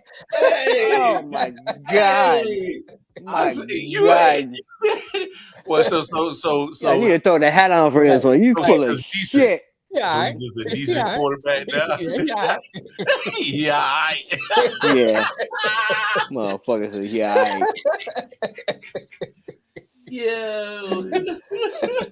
Hey, they all can't be from Michigan, you know. You know them Wolverines. Yeah. My man just praised him. We asked him to repeat it. That's all right. It's recording, so about about an hour and 34 minutes in. Yeah. Go ahead. Trust me. We'll postmark this motherfucker right here. But we're going back to what I was saying. Okay, so Chicago shouldn't pick a quarterback. Let's go with that. Right? Yep. So we know Houston to pick a quarterback. That's one off the board. Yep. Arizona's not gonna pick a quarterback. Nope. Who else we got? Indy's at 4. Indy's at 4. Indy's Yep. probably pick quarterback. That's 2. All right. Then you got what? Seattle and then Detroit. Seattle shouldn't pick a quarterback. It seems like they going with Geno. They should go with Geno. Especially if they lock him up. Yeah. Right. So Detroit not talking gonna pick a locking him. quarterback. Hey, and the good thing is you don't have to break the bank with Geno. You don't have to pay him $45 million. Right. You can pay him. You don't have to pay him 30, 32. You don't have to pay him Daniel Jones money. Right. Here's the thing with Seattle. You have a decent enough quarterback based on what he played, how he played last year. We're going on based on last year.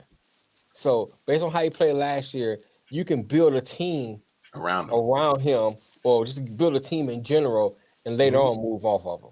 True. You know what I'm saying? Use what you have. 3 years, $75 million is what I would pay Geno Smith right now. You have capital-wise, draft capital, and all that stuff around. Build your team, and then when you get to that point where you think you're there, do you make a decision where you're going to keep him and get rid of him? But, all right, Detroit's not going to pick a quarterback. Nope. So Vegas 7. Vegas needs a quarterback. That's 3 already. So that's 3 quarterbacks. And then who's after Atlanta Vegas? 8. Atlanta, depends on Lamar go there or not. So I don't seem like they satisfied with Ritter. Will they pick another quarterback? Now if you back up to 7 with the Raiders, you know, they might have their quarterback by the time the draft comes around. Yeah, that changes too. So they might not need a draft. Based on what we have now, information we have now, that's 3 quarterbacks. Real quick, let me get to Anthony's comment because here's my thing, AP. If they move on from Lamar, they're gonna have to trade him to one of these teams that are in the top 10 for them to even get that high up to get a pick. Because they're at 23, and there's no way. Look, I know the Chiefs did it in 2017. They went from 24 to 10 to get Mahomes. But if you're going to do that type of jump to go up into a top 10 to get one of these quarterbacks, if you move on from Lamar, you're going to have to give up a lot to get. Because first of all, you're actually going to lose the compensation you got from Lamar to move up. So my thing is, you're better off trading with either Houston, Indy, Seattle, Detroit to get in that top 5%. I'll take that. If I can get some more draft picks, I'll give him number 6 if I'm Detroit. Yeah, but I'm saying you're gonna have to trade them to one of those teams in the top 6 to even sniff to get a chance at CJ Stroud or Bryce Young to replace Lamar Jackson. Yep. Right. That's the only way you're gonna make that happen. Right. So going back to the original thing, 3 quarterbacks can go off the board in the top 10 based on what we have. We don't know what moves happen and trades happen. So we're not talking about the Lamar trade. We're not talking about what Rodgers may go. But based on what we look at now, I think 3 quarterbacks off the board, top 10. That's fair. Yeah. So now I'm going to preference Will Levis to me is on the cusp for that 3rd quarterback. Yes or no? They'll take him, man. I'm telling you, man. I hear you. You've been hyping him so much. They're gonna take him, right? I mean, I wouldn't, or they might take Richardson. I keep seeing that would be a reach. But what team you see that would take Richardson right now? The starting at that and move up that high to get him. No, wait. To start Richardson? Yeah. First of all, my thing is if you take him in a top 10, you have to start him. Now hold on. You don't move up and get Richardson. No, first of all, if anybody's taking Richardson in top 10, I think you need to get drug tested as a general. I mean, I agree. I'm just saying. He's the best quarterback in the draft. Come on, man. See, look, you high right now. No, I'm saying like you can't. I said before, he's raw. He ain't ready. You know, he's not day one. No. The only thing raw around you is your rolling papers, man. Quit that shit. What you talking about? I use Dutch, by the way. But I'm saying, if you pick him, if you draft him that high, you got to start him. You can't draft that high, sit him. Well, see, but that's the thing. I don't think. Here's my thing. I don't think you have to start anybody. That's just me personally. I don't think you have pick that high, man. You can't pick that. If you move up to get him, I'm not saying if he falls to you in your pick. You know what I'm saying? If he falls to you and you're number 9, say Carolina, say Levis falls to you at 9. Technically, I might not start him in the first year, but you got to start him in the second year because he's in the first round. Yes. You know And what he's I'm saying? making first round money. Making Top first round top ten, money. So top you 10 have to money. get out there and see what he can do, or you have to move off of him before you have to pay him that money after the rookie contract over with. So you Okay, have to start him at least the second year.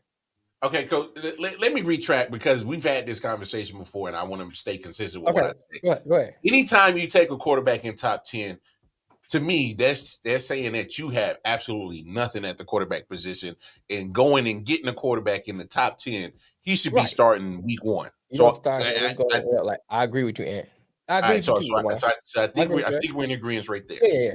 Now, when you got, to me, once you go outside the top 10, you may get them in the first round, but to me personally, you don't have to start them right away because you might have questions at quarterback.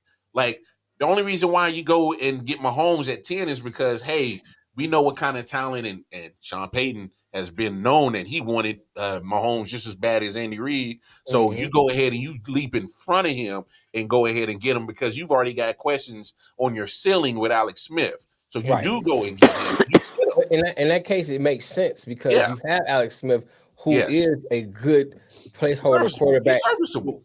Yeah, he can get you to the playoffs and possibly a couple breaks here, even the Super Bowl. Yeah. You know what I'm saying? A few breaks over here based on the team you have, he can get you a Super Bowl. Yeah. So that makes sense to get Mahomes. But going back to Richardson, if I'm a team, he's a good, let's not talk about his talent. I'm just talking about far as business-wise.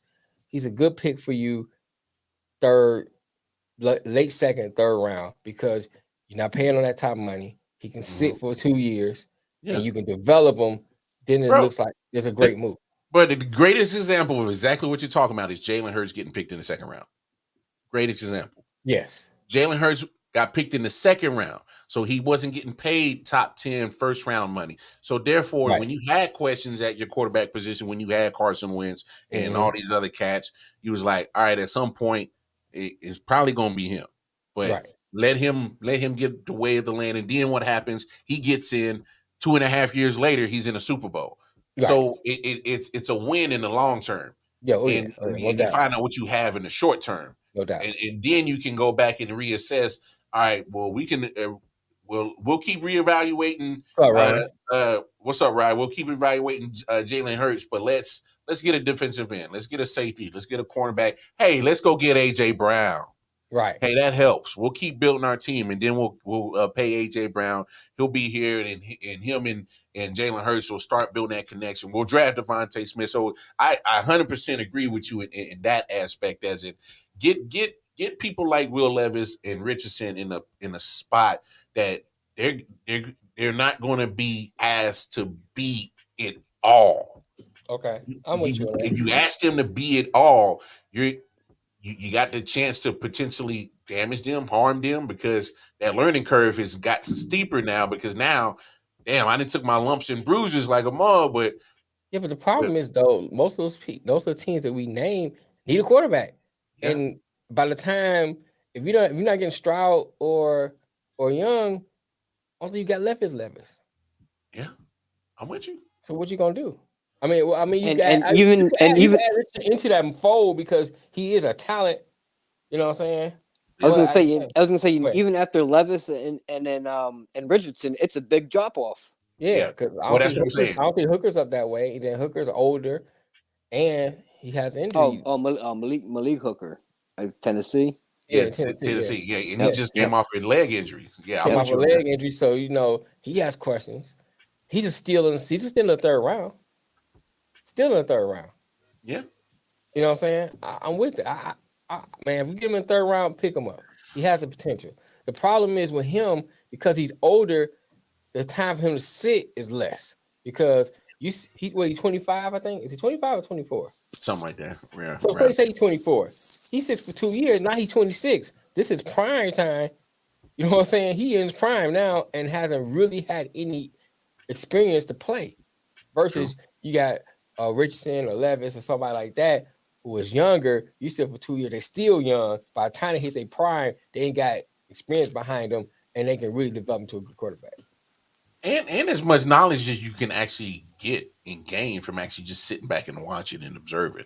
There's nothing wrong with holding the headset with the clipboard. Right.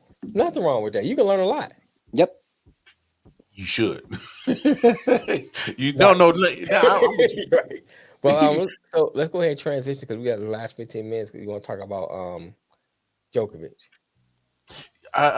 Well, I mean, if we don't get to everything, it's all right. But I definitely want to talk about this because I got this 5-minute clip, and I know it's 5 minutes, but the best way to play it is through here.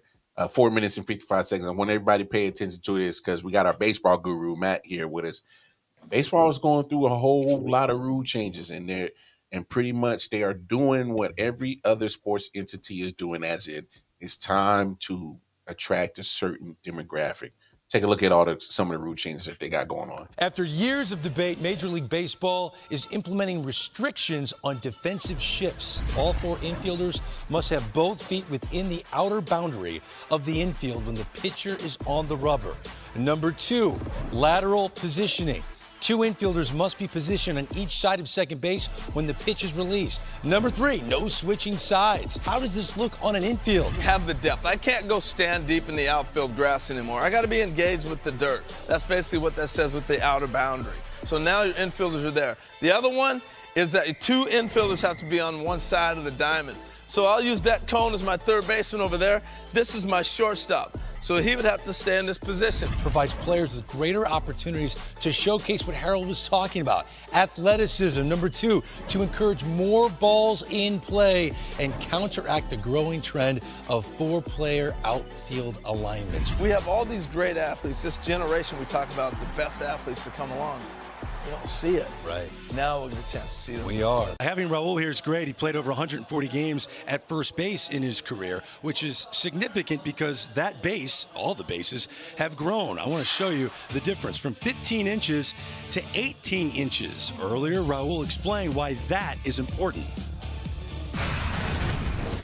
The difference between the bases at the minor league level and the major league level is 3 inches. We're still measuring from home plate to the back of first base. It's still 90 feet, the way it traditionally has been.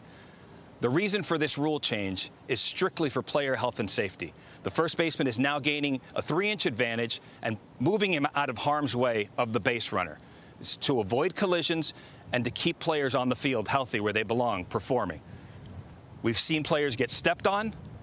Now you're gaining a 3-inch advantage towards the playing surface, and it's going to be especially helpful on throws that are made from the catcher or the third baseman or even the shortstop coming this way where the ball sails into the runner's lane where the first baseman can catch, tag, and spin. He's 3 inches further away from a collision. It's Greg Amsinger and Harold Reynolds in Studio 42, excited to talk about the pitch timer, which has been in existence in AAA, and my goodness, the impact it's made. In a 9-inning game, the average time of game has been trimmed by 26 minutes, and now here we are. It's coming to the big leagues, Harold. Well, it's coming to the big leagues, and I like it. I like the pace. It forces guys to get in the box, engage. You're always continually keeping action out there. And that's really the beauty of this whole thing. You want to see how it looks on camera? We found 2 situations that are eerily similar. Blake Parker, a veteran reliever, been in the show for a long time. Now, on the left side of the screen, you're going to see him with the Memphis Redbirds pitching in AAA with the pitch clock. Now, on the right side of your screen, this is an at-bat against Matt Carpenter from 2021 when he was pitching with Cleveland. Blake Parker's always been known as a deliberate reliever. Looks like he's going to speed it up a little bit, but the rule forces guys to get the ball, don't overthink it, let's go, and speed what I said earlier, the pace of play. In AAA, 14 seconds with no one on base, you have to start your motion. It's not a ball if you release the ball past the pitch clock going to 0. You have to start your motion going towards home plate, and then it resets. So here's Blake Parker having to get the ball and go through all of his antics in a much more efficient way than he did on the right side of your screen in 2021. Well, and I love the word efficient because it made him a more efficient pitcher, but the game is more effective. And if I'm defending, it's going to keep you in the rhythm of the game too. I'm not standing around wandering, drifting like this guy's got his He's the towel pulled over his head. Let's go! Even guys on the bench are saying, let's go.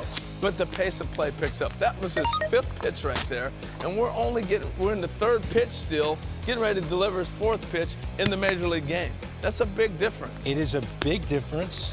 Blake Parker, who's always been a late game guy, 7th, 8th, or 9th inning. At one point in his career, a closer, high leverage reliever. We're so used to the game being close towards the later stages and the game slows down. Well, with the pitch clock, it feels like it's almost speeding up even more in a great way. Well, and it's great not only for the pitcher, but for the hitter as well. You know, you see Carpenter in this at bat right here, and it just made me think about how he was so deliberate. It also affects the hitter. When the pitcher has to speed up, the hitter has to speed up, and the pace picks up. Well, like I said, 4 minutes and 55 seconds on that clip, but there's a lot of rule changes that's going on in baseball. I know it's a lot, and we're going to, for the last 2 minutes of the show, we're going to break it down. So, my baseball guru, Matt, man, I know it was a lot in that clip, but what did you like? What did you hate about some of these rule changes, man? Well, number one, I don't like the base, the size of the base. That's really? Just I'm not a fan of that. You know, I'm actually surprised for you to say. I actually like that. I actually like that. I mean, I'm old school when it comes to baseball. Like, especially when it comes to like, don't alter the balls. Pause. Don't alter the bases. You know what I mean? Like pitcher's mound, home plate. Don't alter. There's no reason to alter that. The pitch clock. I understand why they're doing it. I'm not a huge fan of it, but I guess I gotta see it more. Right. Because I mean, I enjoy watching baseball games. You know what I mean? Like, I don't mind watching a 3-hour game because that's what I choose to do. Right. It's MLB that's trying to speed up the game of the pace of play. Mm-hmm. They're trying to avoid. They don't want the guys stepping in and out of the boxes so much. Adjusting the gloves. Taking their sweet ass time. So I get they're trying to speed that up. Right. With the shift, that. Basically, that's I'm not a fan of the shift, but if that's what teams want to do, that's that's their exactly. That's their choice. If that's what they want to do, if you can't hit, the thing is like most of these guys nowadays. They're home run or nothing. Right. I mean, all or nothing guys, and these teams know that, so they're gonna put the the switch on. Because they know you're not going to go opposite field with the ball. Mm-hmm. And that's where, if that's the way the shit is going to be, they need to start teaching these guys down in low class A ball. Right. Yeah. How to go opposite field with the ball. I agree. You can't tell me as a major league hitter you cannot hit the ball opposite field. Yeah, that makes sense. You can't. When I played Little League baseball, they were teaching us how to hit opposite field. Correct. I'm left-handed, so I was able to hit opposite way because everybody would shift and I hit the other way. You know what I'm saying? That's part of the game. Yeah, that's definitely part of the game. So, but I knew that was coming because they was talking about that for a couple of years ago. I knew that was coming. So we talking about that. Yeah, I wasn't surprised about it. I actually don't mind the base thing because it's for the player safety and everything like that. So I have a problem with that. But you're also giving the first baseman 3 more inches towards the field. Like, the ball's coming from third base. You know what I mean? He's got 3 more inches of room that he's stretching. Yeah, that's true. That all comes into account. Right. Like bang bang plays. Mm-hmm. He's gonna have that little bit more extra. He's gonna have that advantage now. Yeah, a little bit of advantage. Yeah. That's So I can see your point with the altering of the bases is kind of iffy, but that one I'm okay with you disagreeing with that one. But I was at first I was surprised that you said that, but then now that you say it like that, it kind of makes sense because Right. you don't when you got bang plays and the first baseman has 3 inches of an advantage, and that can mean the difference between the base Yes. runner being out and safe. So Okay. I'm with you right there. Yeah. Now with Another- the shift, I'm with you 100% on the shift. My thing is like I've seen Tony Gwynn play his ass off. I've seen Ozzie Smith play his ass off, Right. and they were hitters. As George in George Brett. George Brett. Oh Brett, my God! right. Come on, I saw George Brett live a million times. He Mhm. would put the ball wherever he wanted to, just like Tony Gwynn would do, just like the great hitters. Ted Williams. Go back in history of great hitters that are hitting high averages is because they were great hitters. Yep. And my thing is if you can't hit Oppo or can't pretty much if you can't hit the ball where they ain't, then you're not a real hitter. You are trying to be the Flash. Let me get the home run. Let me see if I can get a triple or try to get who's in the eyes. But you're not. To me, you're not a pure hitter. Right. If you can't hit the ball. So let me ask you this. No. And to me, the shift is strategy. Let me ask you this. Yeah, go ahead. Because I always come from a business perspective. As Major League Baseball, you look at I'm looking at as a business. Most people that's like baseball the way it is are people like us. After Lamar age group, they started to walk away from baseball. So you thinking you in the watch the highlights on YouTube. You watch the highlights from YouTube. So now you're in the boardroom. Well, how do they get together? Thinking, how can we attract the 7 to 10-year-olds, the high schoolers and stuff like that to watch the game? Because their attention span is not like ours. Mm-hmm. They don't want to sit through a 3-hour game. So think about social media, all stuff now. They grew up around that. So now they like quick. I mean, what's popping now on YouTube? Shorts. You know what I'm saying? Everybody wants something quick, boom, I'm out. So now you think, how can I attract? So you have to make these changes, but you have to balance these changes without changing the integrity of the game. Yeah, the demographics have changed. Right. For sure. Right. And another thing I don't like is how the infielder has to be touching the dirt or something like that. Mm-hmm. I'm the not positioning of it. Yeah. I'm not a fan of that. I mean, if he wants to play, a couple feet into the outfield, so be it. Right. Hey, it's the defensive positioning and the shift rules. I'm not a fan of them because my thing is be a hitter. Yep. There's 30 teams and they all got a hitting coach. Teach them how to hit. And some teams have 2 hitting coaches. Yeah, you have a hitting coach. You have somebody on your paid salary to teach these guys how to hit. Teach them how to hit. Teach them how to hit. Teach them how to hit where the defender ain't. It's not that. Right. It's not that hit hard. them where they ain't. I mean that's been the one thing that's always been told to all of us when we all played baseball growing up. Hit them where they ain't. Right. Why should that change now? Now, the one thing that I do love about these rule changes, I love the pitch timer because to a certain degree, yeah. Because what's all this wasted movement with the adjusting and it's not just the hitters, it's the pitchers too. They both stall it out. Where they all take part of a stick of the game. A lot of that is trying to mentally fuck the next guy. Yeah, trying to get in the guy's head with all the motions they do. Mm-hmm. That's all. It's all antics. Yeah, but what I'm saying is this is why I love it is because it forces you to, and I love the mental part of the baseball game, but this forces you to beat action. Okay. Like, this is to me this is what's going to make the game. I think probably might bring some of the viewers back because it's going to be more action because I'm forcing you to mentally be ready in a certain time frame after every pitch. Like, all right, pitch is gone, let's go. All right, another pitch is gone, let's go. Like, ain't no.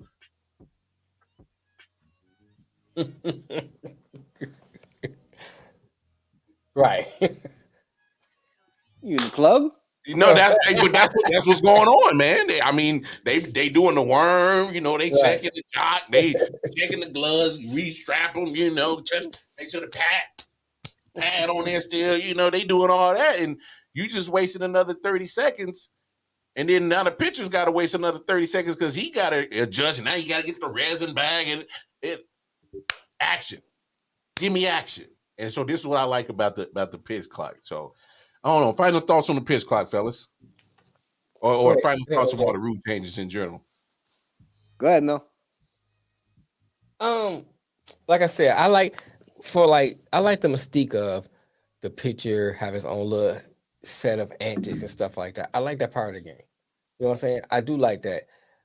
I don't have a problem with the clock, but then I'm gonna miss those antics. I like that. Hey, you know what I'm saying? It's just some part of the game I like. You know, some pitchers they do long winds up and take. To me, that gets character to the pitcher. Hey, I don't like foreplay no more. Action. All right. Action. Now you're talking Mel's language. All right. Look. It'll warm up when I be in there. It'll warm up. It'll warm up. Hey man, I ain't got time to preheat the oven. Let's go. It'll be all right, baby. It'll be all right. But look, she might get mad by the time she heat it up. I'm about ready to have a little Coke and a Pepsi and give me a towel and ready to let go. But anyway, that's another story. That's not forbidden. But no, hey, come on, man. Give me the action. Maybe that's just why I like the pitch clock, because damn the foreplay, let's get to the business. All right. I don't know. Right. What say you, Matt? What's that? What say you? Yeah, final thoughts on rule changes, man.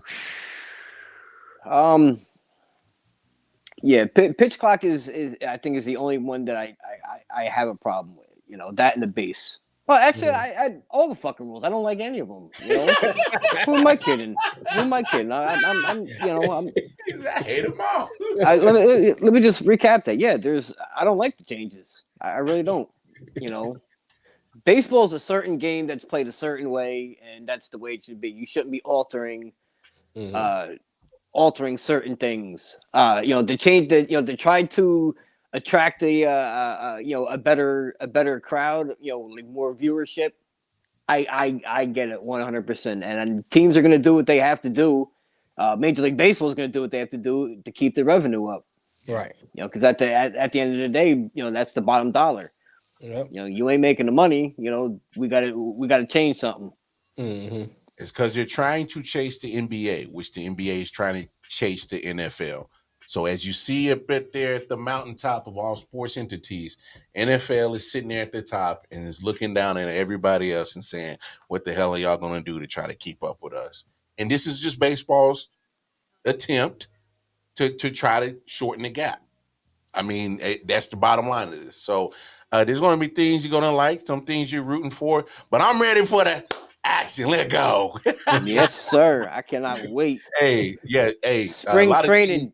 Spring training starts tomorrow. Right now, so. Games start tomorrow. Yes. Oh wow. It's gonna be dope. Yeah. Spring training. Yeah. Yep. It's here.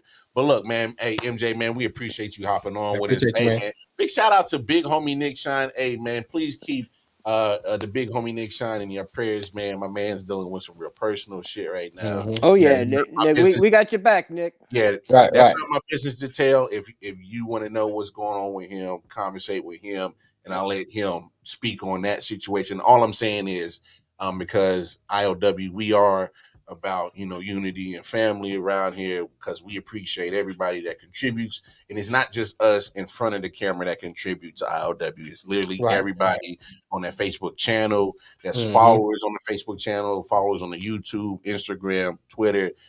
Like, y'all are I.O.W, and like we're just the face and a voice for I.O.W, but y'all are I.O.W. So as we deal with life, please just send some positive vibrations towards my guy, big homie Nick. He does have the GoFund joint out there. I don't know if he put the link in the page. I'll tell him to put the link in there. But and that'd be something. If it ain't even gotta be him. Like literally, I.O.W is like, yo, we gonna look out for y'all as best as we can, because that's just how we rock.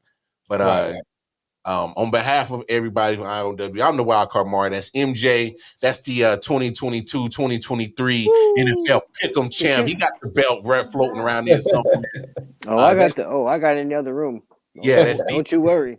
It'll be on display soon. Don't worry. Yeah, for sure. And then of course that's the big homie Detroit Mel. Hey, real quick, I want to ask you, Lamar, real quick. Go ahead. Is Pinky playing tonight? Is who? Is Pinky playing tonight? Pinky. Yeah. Oh man, get the hell out! He heard his game. He heard his Pinky also game. So I was just wondering if he's going to play tonight. I'm not taking that bait. Don't get me started on him, bro. Don't get me right when you said Pinky. I was like, and then I was like, oh damn, like nope. I'm not taking that bait. I'm not taking that bait. Anyway, yo, hey, we appreciate y'all. We appreciate all the love and support. Make sure you see all the social media joints on the bottom. Facebook, Instagram, and of course YouTube, where all the content is at. Hit us up at I.O.W Sports Network. Hit us up on Twitter, I.O.W Sports 1. Hey, we out here. We see y'all on Monday, episode 226. Okay, baby. You hitting them corners too goddamn All right, fellas. fast. All right, man. Slow this motherfucker down. Slow this motherfucker down.